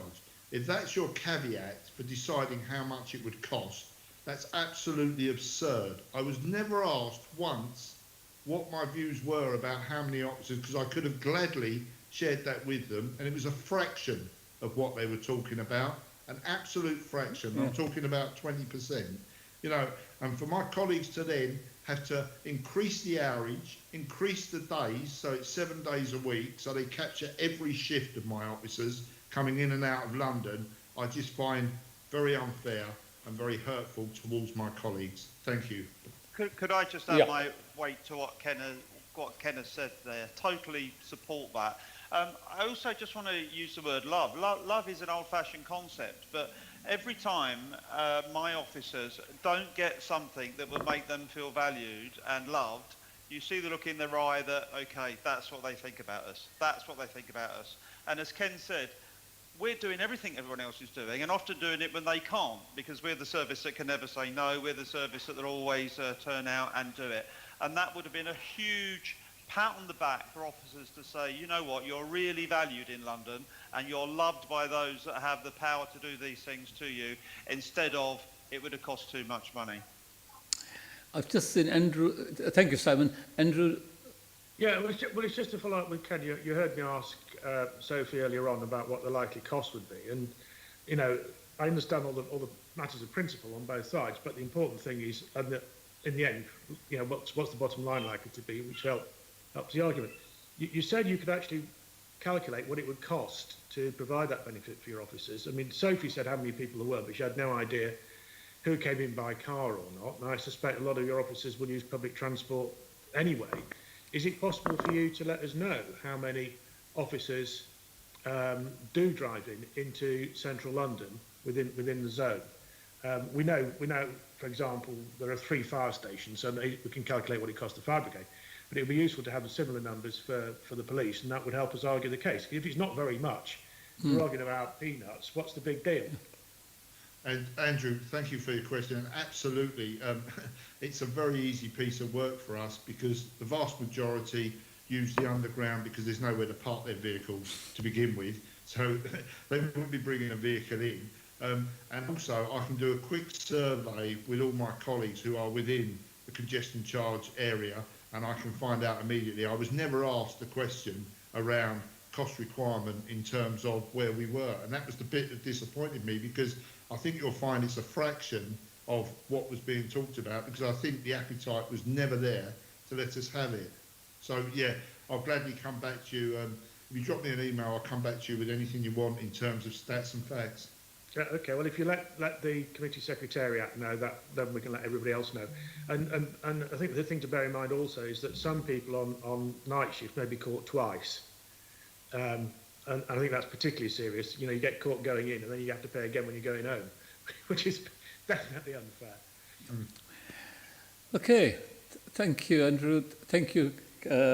Well, formally thank our guests, Simon Owens and Ken Marsh, for attending today and for your answers from a different perspective to our questions. And we'll certainly, you know, I'm sure my colleagues will agree that we should have you back. I can also ask the committee to note the report, the discussion and the reports from MOPAC attached at appendices 1 and 2 of the report. Noted. Thank you. Can we also delegate authority to me as chair in consultation with party group lead members and Caroline Pigeon, MBAM, to agree any output arising from the meeting? Agreed. Thank you. Item 7, Police and Crime Committee Work Programme. Can ask the committee to notice work programme as agreed under delegated authority by the chair of the Oversight Committee in May 2020 and the additional activity undertaken since this last meeting, namely the informal meeting with the Deputy Mayor for Policing and Crime. Noted, thank you. The date of the next meeting of the committee will be confirmed in due course by the London Assembly. And as I have no urgent business, I now close this meeting.